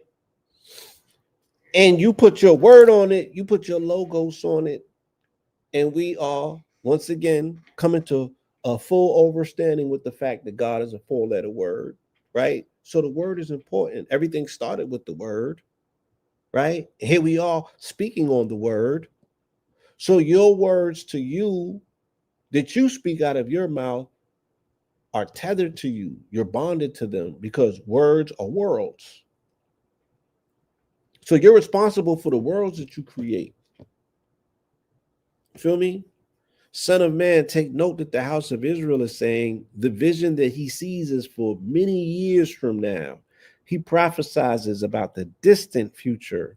Therefore, tell them that this is what the Lord God says. None of my words will be delayed any longer. The message I speak will be fulfilled, declares the Lord God. Yeah, so that's one of them. Ezekiel 12:28. Just write that down, right? And let it work for you. And let it work for you. Numbers 23:19. God is not a man that he should lie, or a son of man that he should change his mind. Does he speak and not act? Does he promise and not fulfill? Maybe this should be a challenge to us. What prayers, what proclamations, what murmurings have you put out that have been unanswered or unfulfilled? Right? Are you living at a space in your particular life at this particular time when there are unanswered prayers, when there's still things that you're looking to achieve that have not yet solidified themselves, right? Maybe that should be your focus going into 2026, 26 being the number of God. So this is the God year, bar none, bar none, right? Do you need any excuses? Do you need permissions? Michael's deliverance in the end times. This is Daniel 12:10. Go on your way, Daniel, he replied, for the words are closed up and sealed until the time of the end, right? Many will be purified, made spotless and refined, but the wicked will continue to act wickedly. None of the wicked will understand, but the wise will understand. And from the time the daily sacrifice is abolished and the abomination of desolation set up, there will be 1,290 days. Right? One day we'll really unpack that and walk through it. Today's not that day, but one day we'll get into those numerics. Matthew 13:41, and we'll keep it moving. The Son of Man will send out his angels, and they will weed out his kingdom every cause of sin and all who practice lawlessness. And they will throw them into the fiery furnace where they will be weeping and gnashing of teeth. Then the righteous will shine like the sun in the kingdom of their Father. He who has ears, let him hear. Ugh. He who has ears, let him hear. All right, let's Hosea. We gotta get into the New Testament. This is clock is ticking. 12:10. A reproof of Ephraim, Judah, and Jacob. But I am the Lord your God ever since the land of Egypt. Ever since the land of Egypt? So you wasn't the Lord their God before Egypt? This is how you met your people, my nigga, in the Red Sea crossing the desert? Got to be more careful, man. I will again make you dwell in tents as in the days of the appointed feasts. I spoke through the prophets and multiplied their visions. I gave parables through the prophets. Is there iniquity in Gilead? They will surely come to nothing. Do they sacrifice bulls in Gilgal? Indeed, their altars will be heaps of stones in the furrows of the fields. Right? So, there God go again, talking that sassy, talking that talk. God damn it. Hold on. Maybe I shouldn't talk crazy about God. Threw my whole phone down. Cracked the screen and everything. Right? I'm just saying, big homie, you know what it is. The big homie be in his feelings, my nigga. Talk about the big homie the wrong way. The big homie be in his feelings.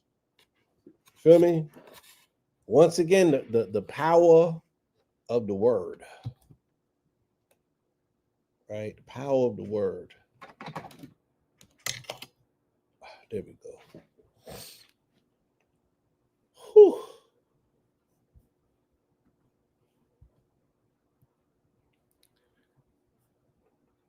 Let's keep it moving.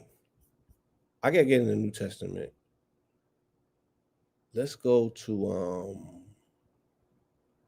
Zephaniah. We're gonna check and see if Zephaniah got anything. No. Right? Zephaniah don't got nothing. What about Zechariah? Let's see what Zechariah got. Zephaniah ain't had nothing for us. Let's see what Zechariah got.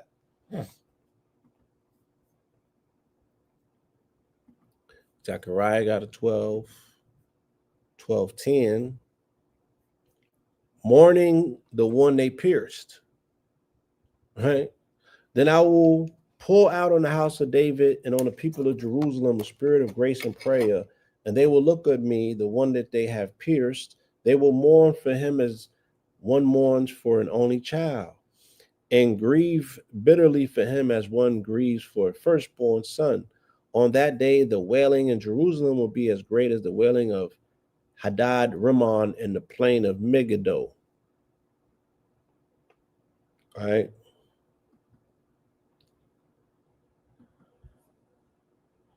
Matthews.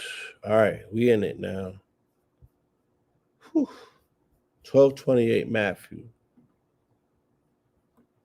Let's get through there, y'all. House divided. Give me a second. Jeez.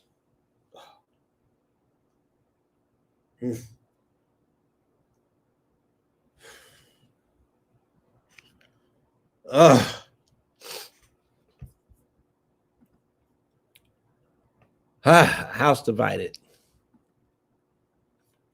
And if I drive out demons by Beelzebub, by whom do your sons drive them out? So then they will be your judges. But if I drive out demons by the Spirit of God, then the kingdom of God has come upon you. For again, how can anyone enter a strong man's house and steal his possessions unless he first ties up the strong man? Then he can plunder his house. So we know what that parable is hitting for. Do you get it? Right? Is that was some deep shit, right? And if I drive out demons by Beelzebub, by the devil, by whom do your sons drive them out? So then they will be your judges.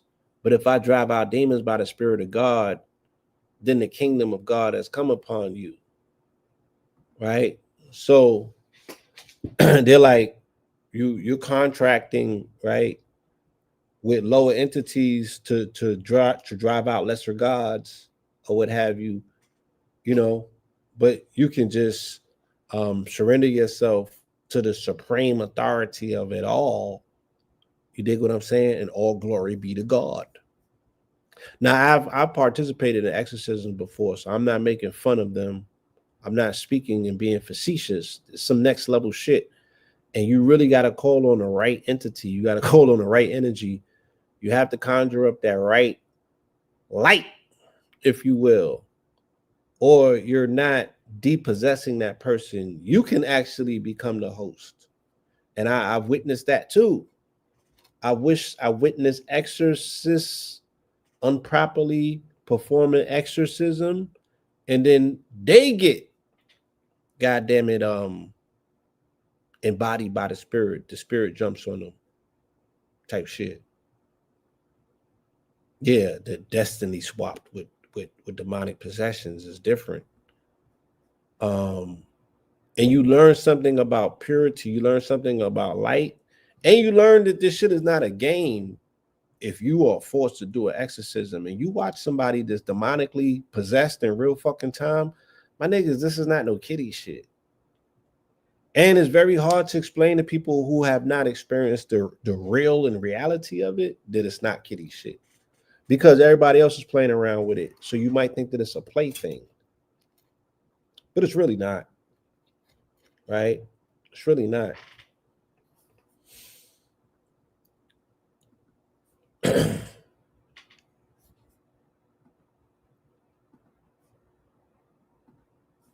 And then you learn how fragile, how weak the demons are.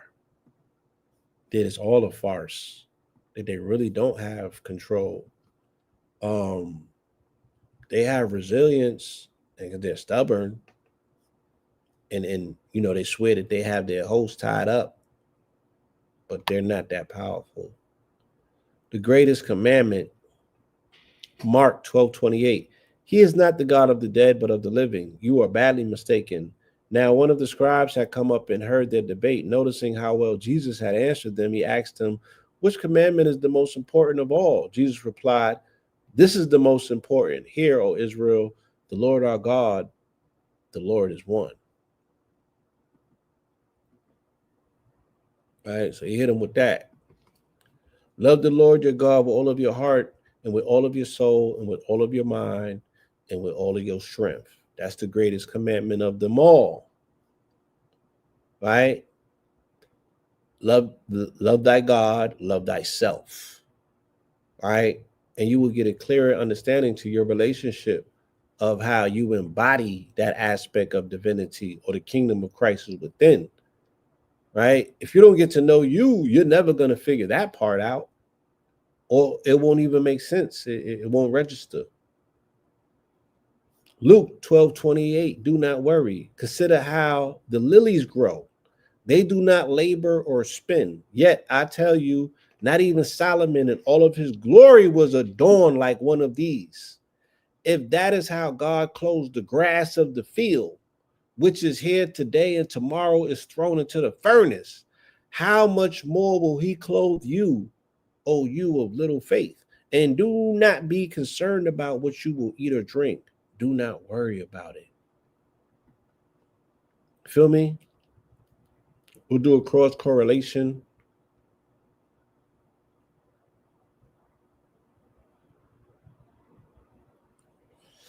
Isaiah 46, a voice says, cry out. And I ask, why, what should I cry about? All flesh is like grass, and all its glory like the flower of the field. The grass withers and the flowers fall when the breath of the Lord blows on them. Indeed, the people are grass. The grass withers and the flowers fall, but the word of our God stands forever. Right? Because God is the word, and the word is a four-letter word, and it's Yahweh.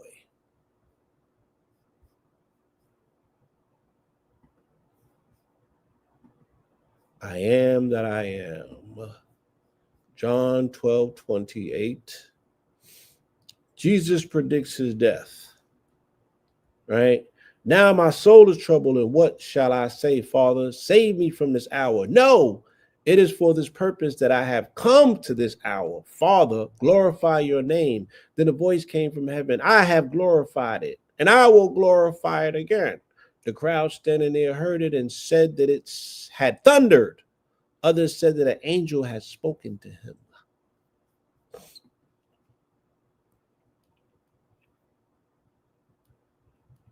So it's like, yeah, did they catch Jesus unexpectedly, my nigga? Did he have a date with destiny? Was the shit already written in the heavens? Of course it was, according to what scripture says about how these things are already preordained, that you already came here and everything was already prepackaged, right?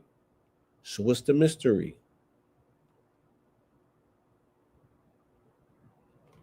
Psalms 29:3, the voice of the Lord is over the waters. The God of glory thunders, the Lord is heard over many waters, right?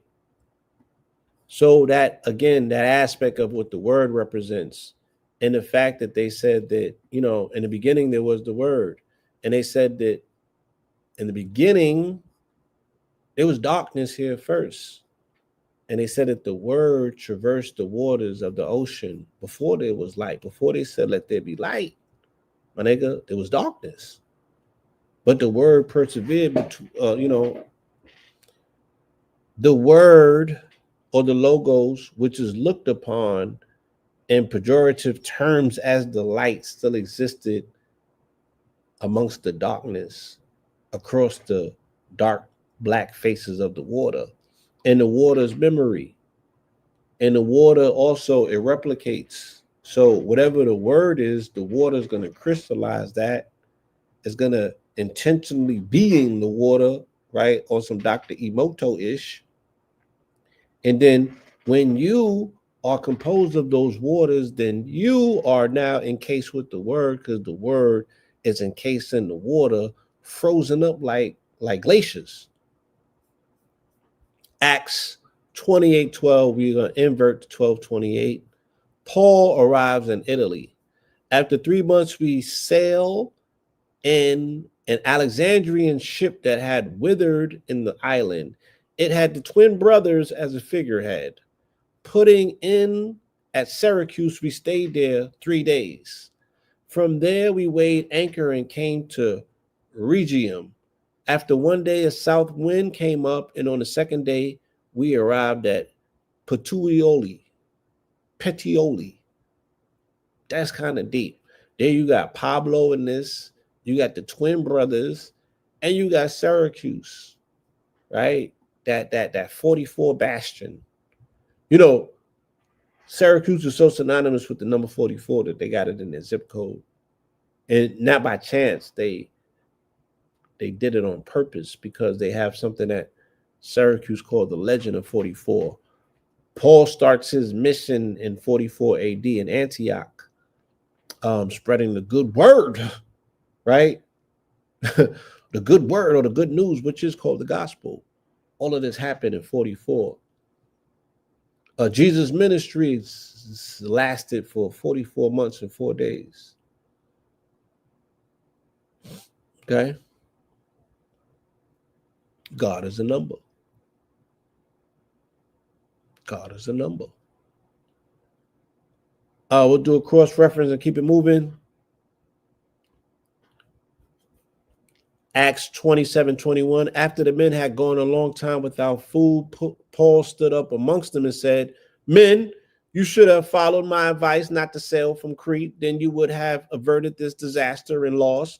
But now I urge you to keep up your courage, because you will not experience any loss of life, but only of the ship. For just last night, an angel of the God to whom I belong and whom I serve stood beside me." Let's get into Romans. We're almost there. We're almost there, y'all. Thank you for sticking it out, hanging out with us on this journey for epilogue 143, right? God is a 4-letter word, and his number is 26. Romans 12:10, love, zeal, hope, hospitality. Love must be sincere, detest what is evil, cling to what is good, be devoted to one another in brotherly love, outdo yourselves in honoring one another. Do not let your zeal subside. Keep your spiritual fervor serving the Lord. Now imagine if that was a challenge amongst our community, amongst our culture, to outdo one another, right? To outdo one another in honoring one another. Like, go out of your way. Like, not just my nigga. You feel me? But a little bit more than that. We owe it to ourselves, right? To have better greetings, better ways to honor and celebrate one another. I'm not taking nothing away from that. I'm just saying, outdoing one another, right? Showing up in honor of one another. That's some deep shit. I think that we will all benefit from something like that, if it's sincere.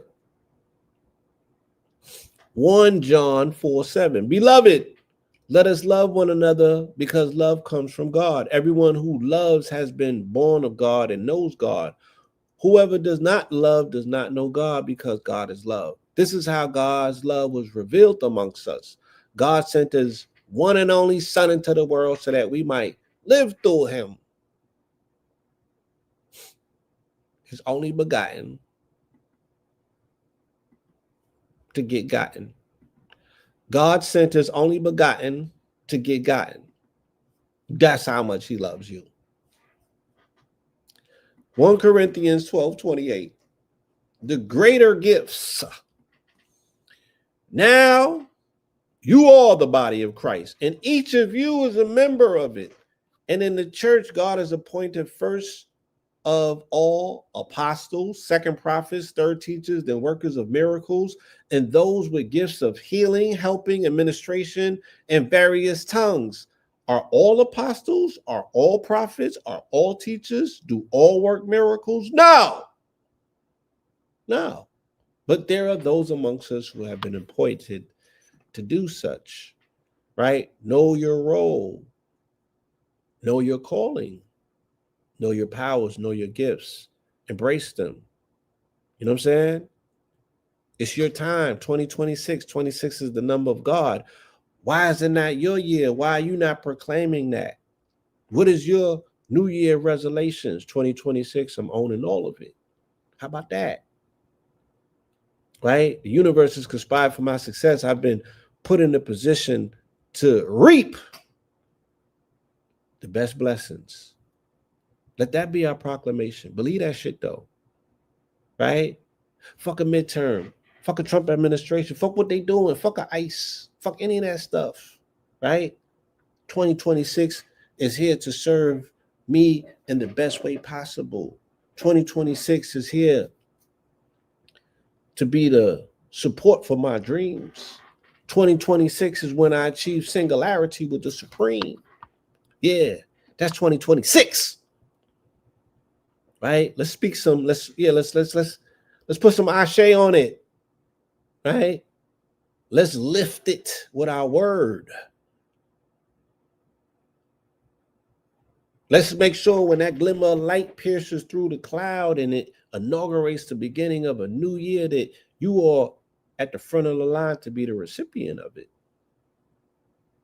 because you did the homework and you understand what this process of rebirth and regeneration is about. You know that it's not spring, but you also know that as Saturn, as the sower of seeds, and as the reaper of the reward or the reaper of the harvest, it's also incumbent upon you to put a seed in the soil, even during the stillness of winter, even during the darkness of night, even during the death period, right? It's incumbent upon you to participate in the cycles of rebirth and renewal. You feel me? Not just lay there and have arguments with people about what the new year is versus what it's not. Put in work now, and then you will reap the rewards come new year, at the first sign of spring, at the first sign of the new harvest. Right? Be amongst the counted. Put in the work.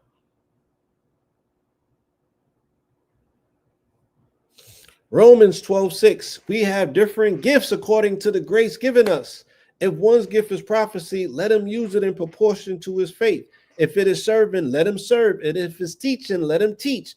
If it is encouraging, let him encourage. If it is giving, let him give generously. If it is leading, let him lead with diligence. If it is in showing mercy, let him do so cheerfully. You feel me? We need all different variants. We need all different variations of what it looks like, right? We need to do the work necessary to reestablish our brand globally, right?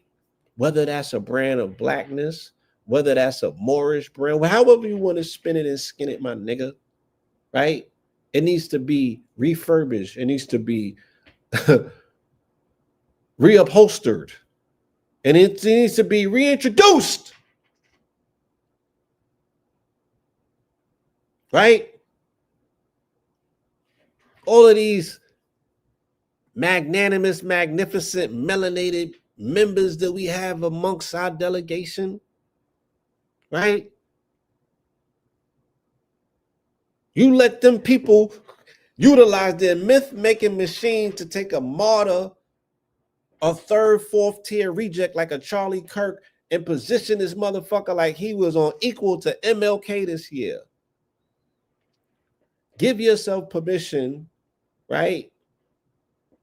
Give yourself permission in 2026 to transcend all of your expectations and imaginations. Feel me? And we won't need nobody forcing folklore down the throats of the population. They will bear witness, right, to the good works. They will bear witness to it.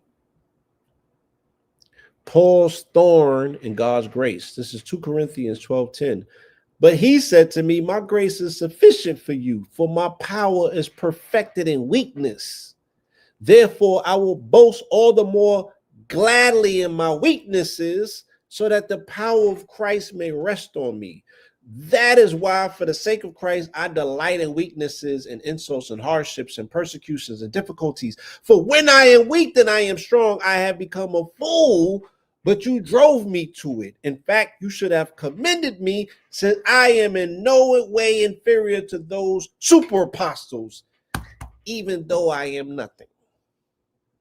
Okay? Do you understand?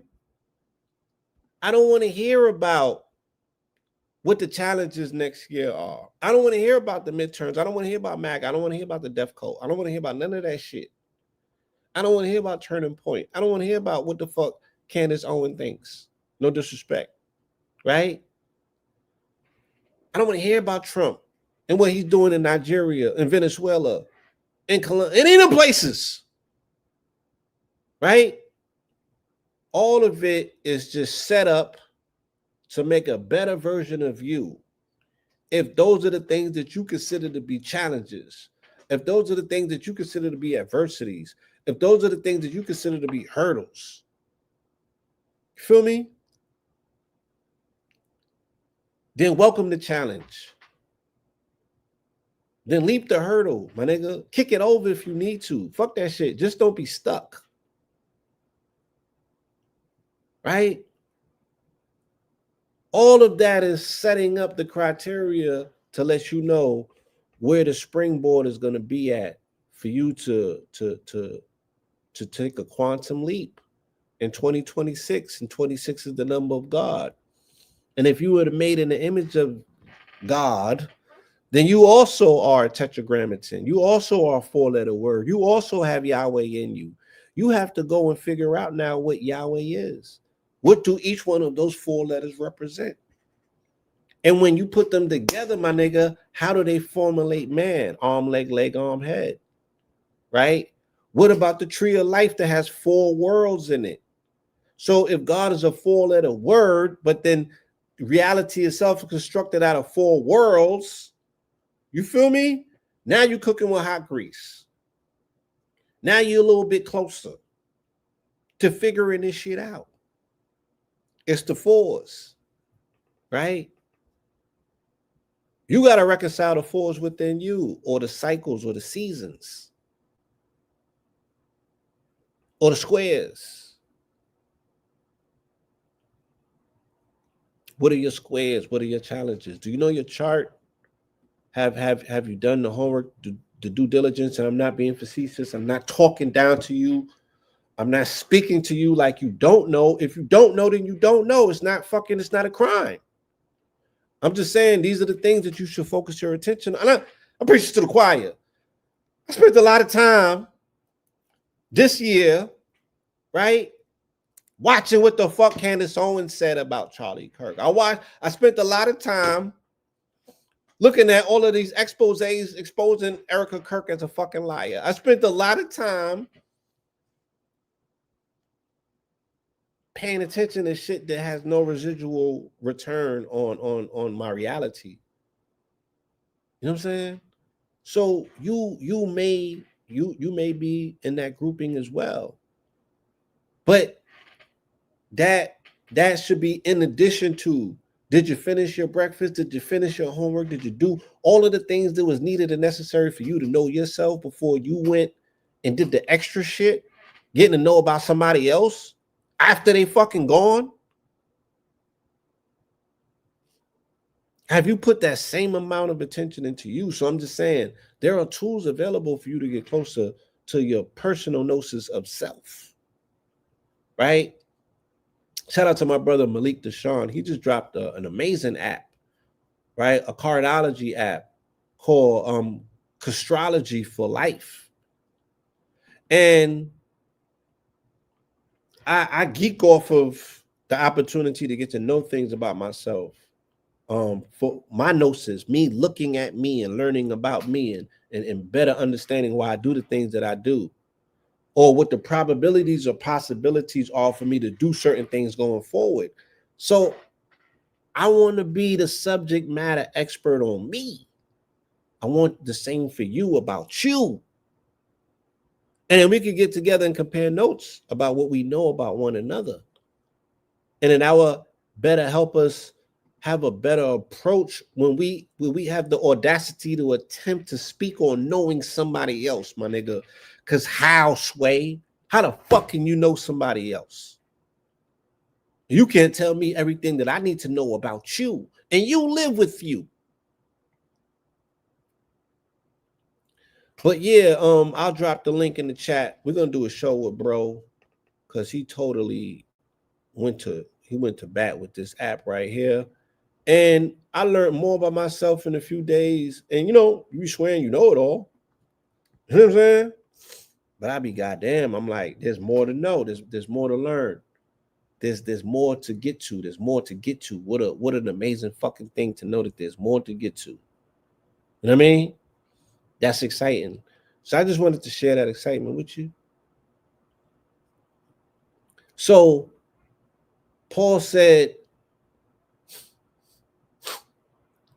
therefore I will boast all the more gladly in my weaknesses, right? The things that I know that I need to work on, I ain't scared to talk about them, right? Whereas, what's the use of me continuously talking about the things that I've already mastered? It's like, and that become overbearing maybe at some point. You shouldn't be scared to speak on it, But it's like, where are you focusing on where the work needs to be done? I am in 2 Corinthians 12:10. Right now I'm in 2 Corinthians 12:10. And the chapter of that is Paul's thorn and God's grace. And I'll read it one more time. But he said to me, my grace is sufficient for you, right? For my power is perfected in weakness. And it's almost like the gym. What are you in the gym for? What are you, if you're not working on something, if you have not identified a particular muscle group that you need to strengthen, then you're just spinning your wheels, and you're in the gym for conditioning and not necessarily strength training or growing, just conditioning, meaning that you're stabilizing what you already got just to make sure that you remain agile and shit like that. But if you actually want to grow, if you actually want to challenge yourself, if you actually want results, then you got to go and find the things that you need to work on, and you can't be coy about it. Yo, I need my bench to be a little bit better, right? Then this is me, dead ass. I need my bench to maximize. So there's certain things that I need to do that are gonna be uncomfortable. That I need to work around those things. The muscles that are here, you know what I'm saying? I need there's just certain things that I need to hyper focus on to work on to make that a possibility. And I shouldn't feel no way about those things because I showed up to do the work. It's the same thing that they're saying in terms of this information, right? The spiritual edification, the spiritual transformation that we're all going through individually and collectively. My grace is sufficient for you. For my power is perfected in weakness. Therefore, I will boast all the more gladly in my weaknesses, so that the power of Christ may rest on me. That is why, for the sake of Christ, I delight in weaknesses, in insults, and hardships, and persecutions, and difficulties. For when I am weak, then I am strong. I have become a fool, but you drove me to it. In fact, you should have commended me, since I am in no way inferior to those super apostles, even though I am nothing. And it took me forever to get to this place, right? It took me forever to get to this place. And I'm 50, so I might be speaking to people in the audience that are considerably younger than me, and I might be speaking to my elders, right? And some people may still not have gotten to that place. And that place that I'm speaking of is being comfortable with hearing things about yourself that are not necessarily delightful, that are not necessarily the most delightful things. Being observed in the eyes of other people, and then they come and tell you the things that they've seen, right? And it might not be the most affording or rewarding information, but you're still able to transmute. You're still not able to turn into a bitch because somebody done told you something about yourself that you don't want to look in the mirror and see and own up to, right? Nigga, you can do better, right? You need to do better. I created a whole paradigm around myself that I allowed people around me to tell me that I could do better. Even when the shit might even look perfect, don't ever tell me that. Don't ever tell me that, right? Keep pushing me. And I promise not to push back with the attitude to show up where it's confrontational, because that's who I used to be, right? And I'm surrounded by that shit and other people that I get to see what deflection looks like and how it can hold a whole thing back. It can hold transformation. It can arrest your development. It can subject a people to being subservient. You could fuck around and miss the boat and the train, right? Being following people who are masters of what's that shit? They are masters of delusion. They are masters of deflection. Okay? I don't want that. 2 Corinthians. We'll do a cross reference that will keep it moving, right? James 1:2. Consider it pure joy, my brothers, when you encounter trials of many kinds, because you know that the testing of your faith develops perseverance. Allow perseverance to finish its works, so that you may be mature and complete, not lacking anything. Right? You want to bake the whole cake through and through, not just look like it's baked.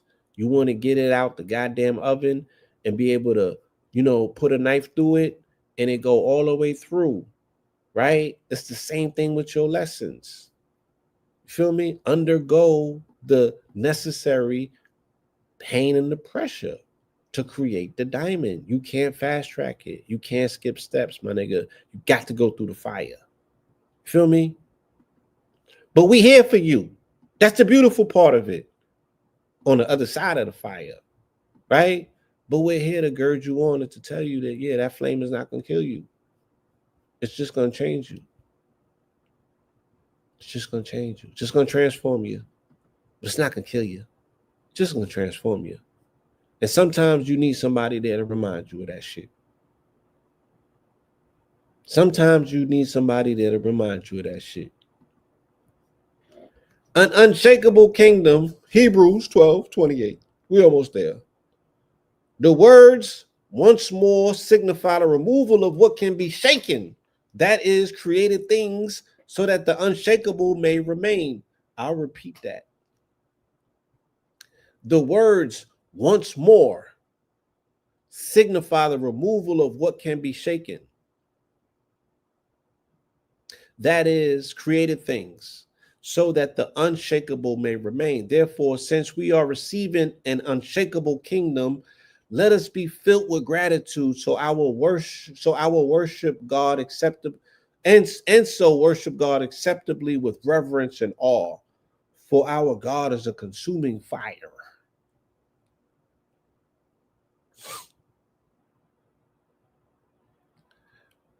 I'll make this proclamation or a cross reference that will keep it moving. Psalms 93:1. The Lord reigns. He is robed in majesty. The Lord has clothed and armed himself with strength. The world indeed is firmly established. It cannot be moved.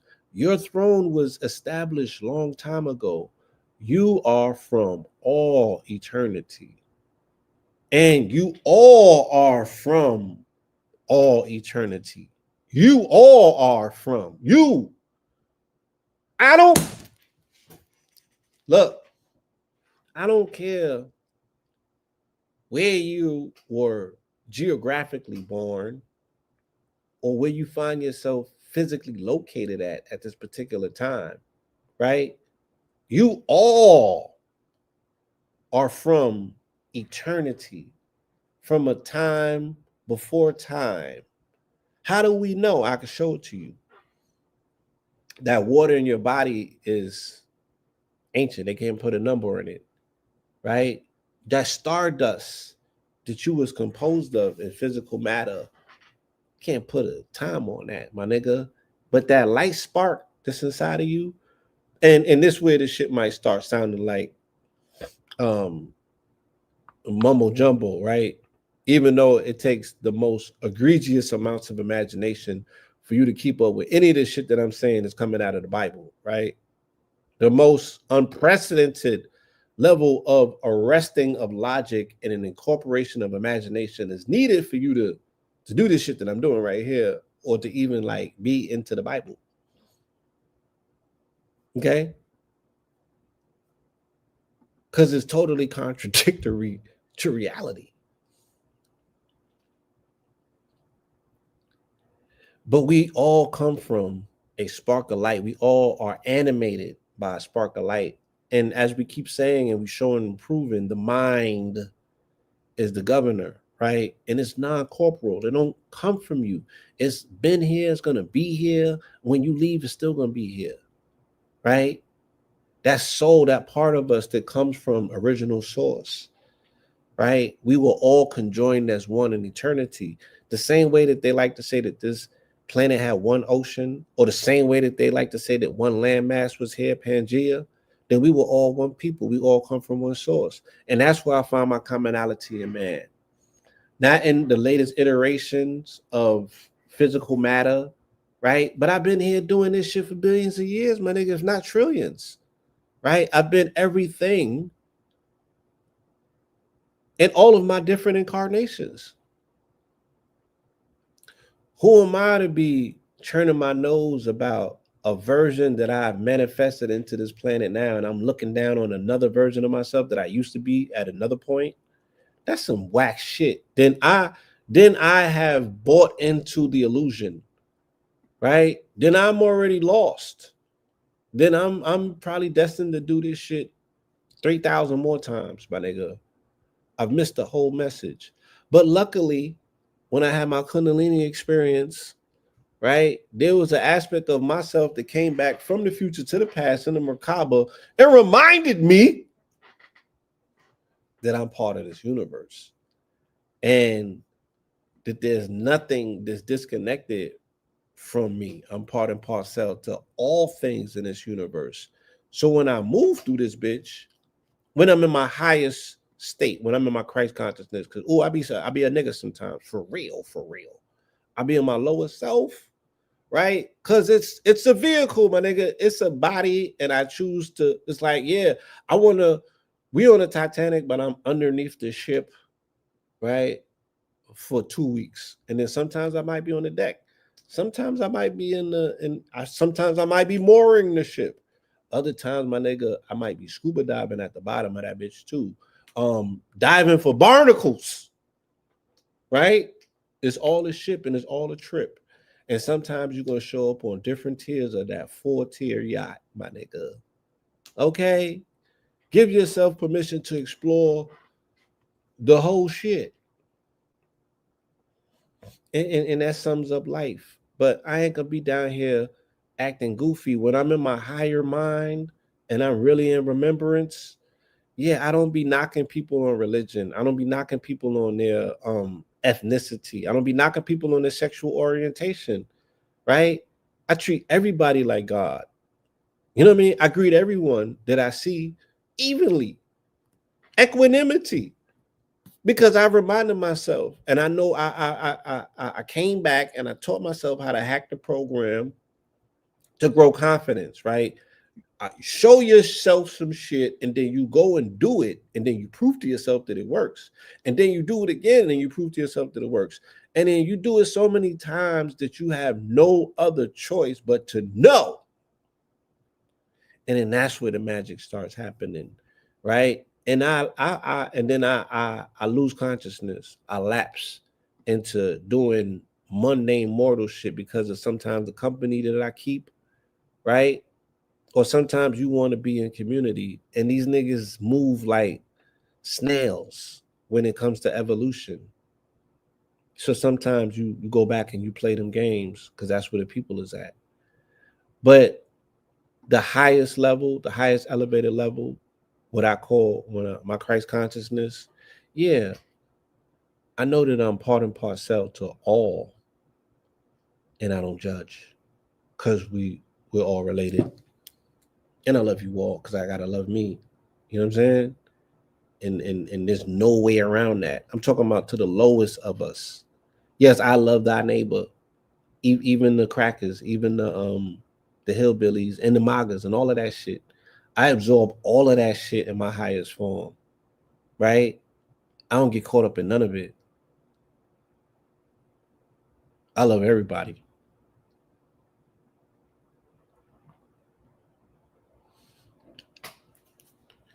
But I ain't always there. I fall off my horse. Mhm. I sometimes I kick myself off my horse.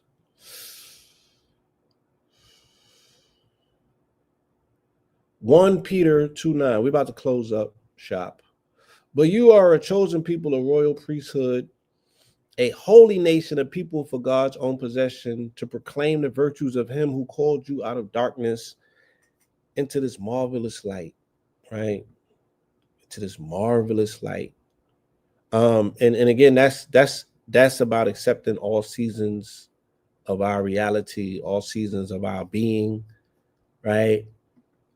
It's the darkness and it's the light. We are in the dead of winter, and I want people to revel in it. I want people to have a renewed appreciation for what the dead of winter represents. You feel me? I wanna spread that joy. I want to spread that gospel, that good news. That is this our year, is our season. And there's a lot of power in winter, even for melanated people whose anatomy is not necessarily conducive to this climate. There's so much accessibility of power, and not just through hibernation, not just from you resting and being still, even the active principle of renewal, of growing life, of tending soil, of preparing yourself, but really also getting rest, because the sun is resting. The sun is at its lowest energy point, and it's not that it's dead, and it's not that it's weak. It's just recharging, and you should be doing the same thing too. Feel me? 12:10 Revelations, the war in heaven. What better way to end such an amazing presentation? Episode 143. It's really, I'm in my feelings because I'm about to almost be finished. And that's how much I love today's presentation. We almost 3 hours in, and I don't feel no way about it. But y'all should hit that cash app, Miss Harvey 917. But I don't feel no way about it. I don't feel no way about it. If you do or you don't, I don't feel no way about it. I'm not married to none of this shit. The war in heaven, and the great dragon was hurled down, that ancient serpent called the devil and Satan, the deceiver of the whole world. He was hurled to the earth, and its angels with him. And I heard a loud voice in heaven saying, now have come the salvation and the power and the kingdom of our God and the authority of his Christ. For the accuser of our brothers has been thrown down, he who accuses them day and night before our God. They have conquered him by the blood of the Lamb and by the word of their testimony, and they did not love their lives so as to shy away from death.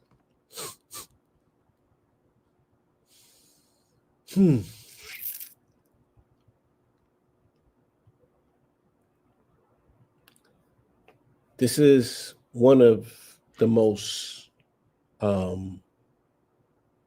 profound stories of the battle of light and dark ever, and I can't say in all of lifetime, because there's many of these stories, but this is the one that we are being transfixed by now. This is the one that we live under, and this is the one that we're being called to have an understanding and overstanding of, so it doesn't run you and ruin you and rule you, right? You have to stand on top of the surfboard in order to ride the wave, my nigga.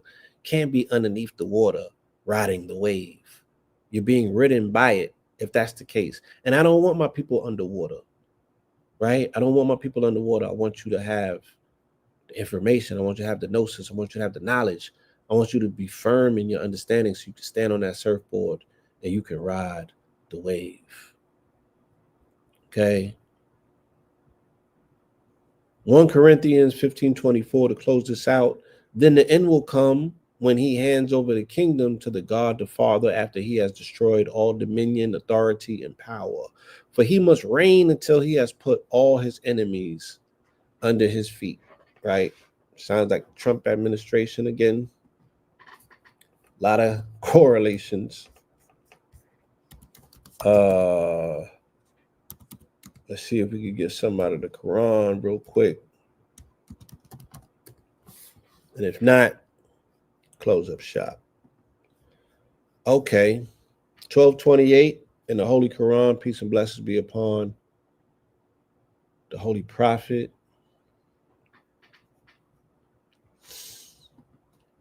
1228. So when a husband saw his shirt torn from the back, he said, indeed, it is of the woman's plan. Indeed, your plan is great. Okay, so this is when they caught the wife scheming, trying to line my guy up, right? And they made a proclamation to see who was lying and who wasn't. And, they found out the woman was laying a trap. So with that, y'all, I definitely want to once again say thank you for joining us for this powerful presentation. 1228 epilogue, episode 143. God is a four-letter word, and his number is 26. Once again, that four-letter word is Yahweh, Yod Had Ved Had. And the numerical equivalency, because Hebrew is an alphanumerical language, the numerical frequency of that equals 26. And 26 is the only number that exists between a square and a cube, right? So that's why 26 is the placeholder numerically that represents this concept of what we know as God, which is just a space holder in the physical reality. And in the Hebraic tradition, the physical reality exists in four worlds, and those four worlds can be viewed on a something called the tree of life. Okay, and that is kind of like where you get your Christmas tree as well. Christmas tree, tree of life correlations. This is all beautiful when we're able to bring it together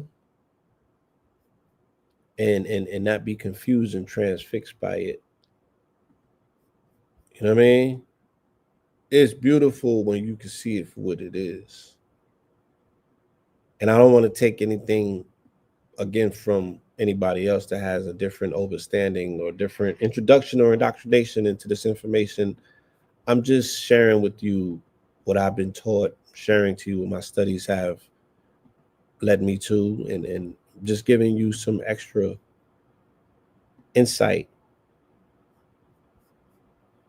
into a very perplexing situation that has confused a lot of people since time immemorial, or at least since they started introducing all this stuff to us.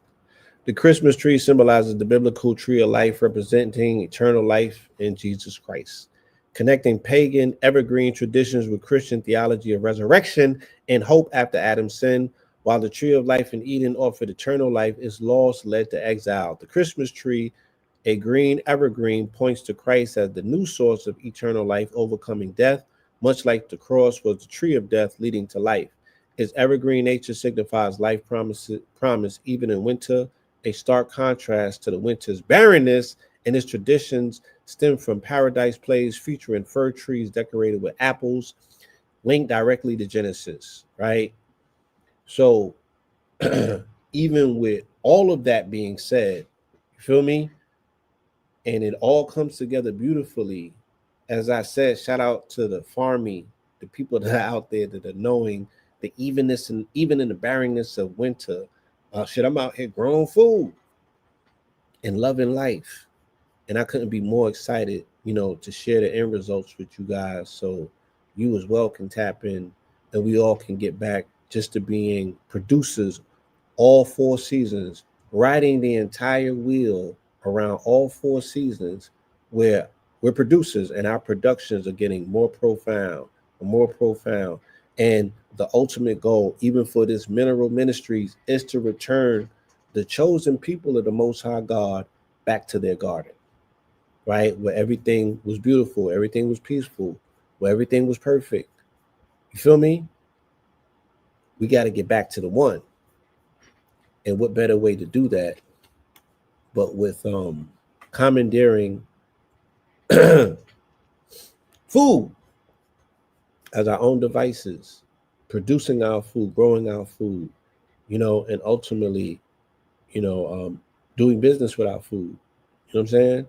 Our food becoming our finances, but our food also being foundational to our functionality. Yes, back to the garden, back to Eden. Okay? Right in your living room. You don't gotta physically show up anywhere. You don't have to relocate. You don't gotta come to the South. You feel me? You can do it right there in the North. But we're gonna have these these homes, these transitional homes in the South as well to welcome you. These healing homes in the South on these lands, nourishing, cherishing, rewarding ourselves by doing the work, by putting our hands in the soil, by fulfilling our contract, our covenant, and our mandate, right? To toil, to pull food out the dirt, my nigga, to put seeds in the soil, to toil and to work the soil so we can live as royals, right? And our women can produce and bear fruit, right? And with that, y'all, once again, I want to say thank you. If you feel it in your heart, you can please make a donation to $ Miss Harvey 917 MSHARVEY 917. And yeah, I'm gonna see if I can get permission from the young lady, Blue Dream. I would love for us to do an episode on this cardology app and the things that we have been able to unlock about our personal relationship by looking at this information, comparing notes with the things that we know about ourselves and what we've been through. Um, what better way to test technology? What better way to test an app that is telling you these magnanimous things about yourself? What better way to test it but against the things that you know about yourself, the things that you have receipts for? That I reverse engineer certain things. I'd be like, okay, you saying that it does this and that. Well, I'll put a back date in there, get an incident, and go and make an observation and comparison. So this app has been on point. You feel me? And it's really, really, really been giving amazing results. And we good. So I want this for y'all, you know. And we good, but you can never know enough. You know what I'm saying? You can never know enough. So I'm gonna constantly be going back to this app and getting insight, better insight, you know, and I recommend the same. So yeah, like I said, Passion, we got to talk, Passion. My guy, you was just on my timeline. That's crazy. Please, man, shoot me a DM, and I'm gonna reach out to you. Appreciate y'all, right? Appreciate y'all so much. You just have no idea. And my guy right here, I'm gonna tell a story, man, before I leave this demonstration. My guy, Passion, his parents come from Haiti. He's a first generation, you know, descendant of some very powerful Haitians.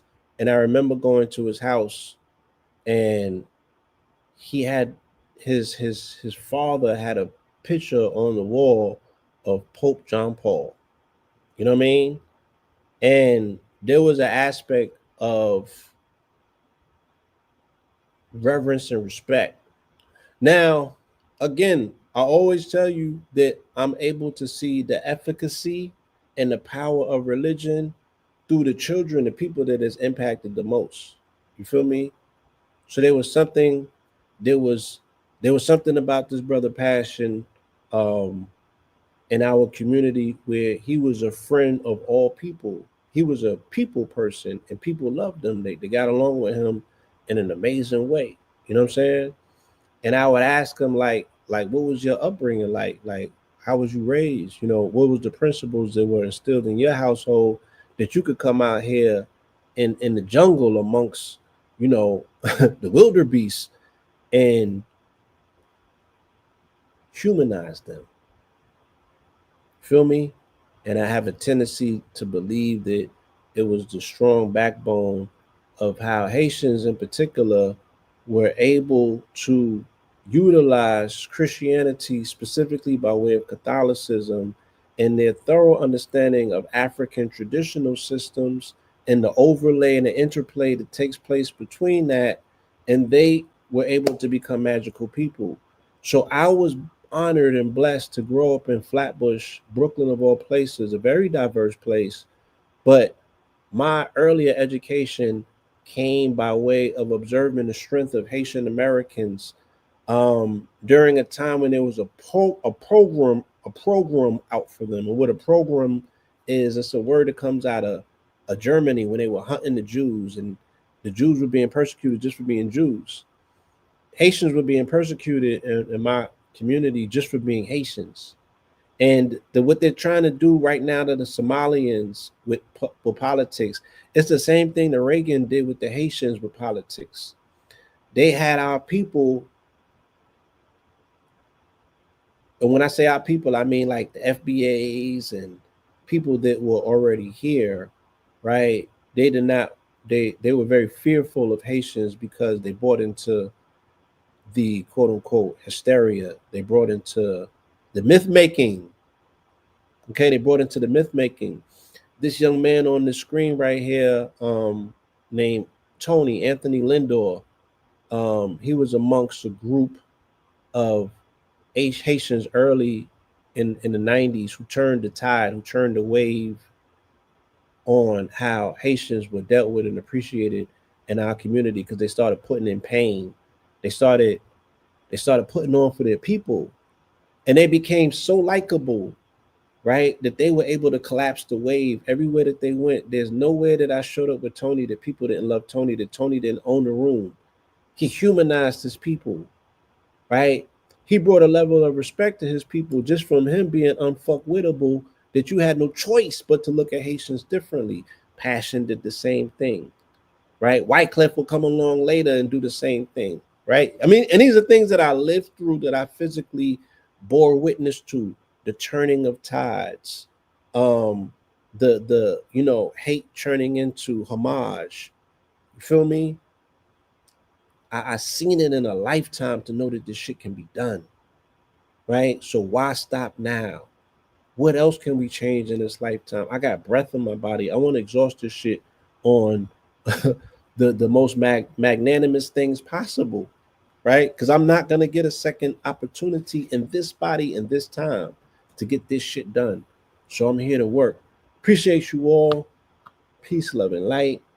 And I'm gonna see y'all for epilogue 144 in the new year.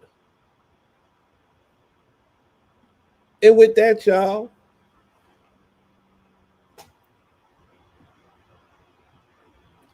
peace.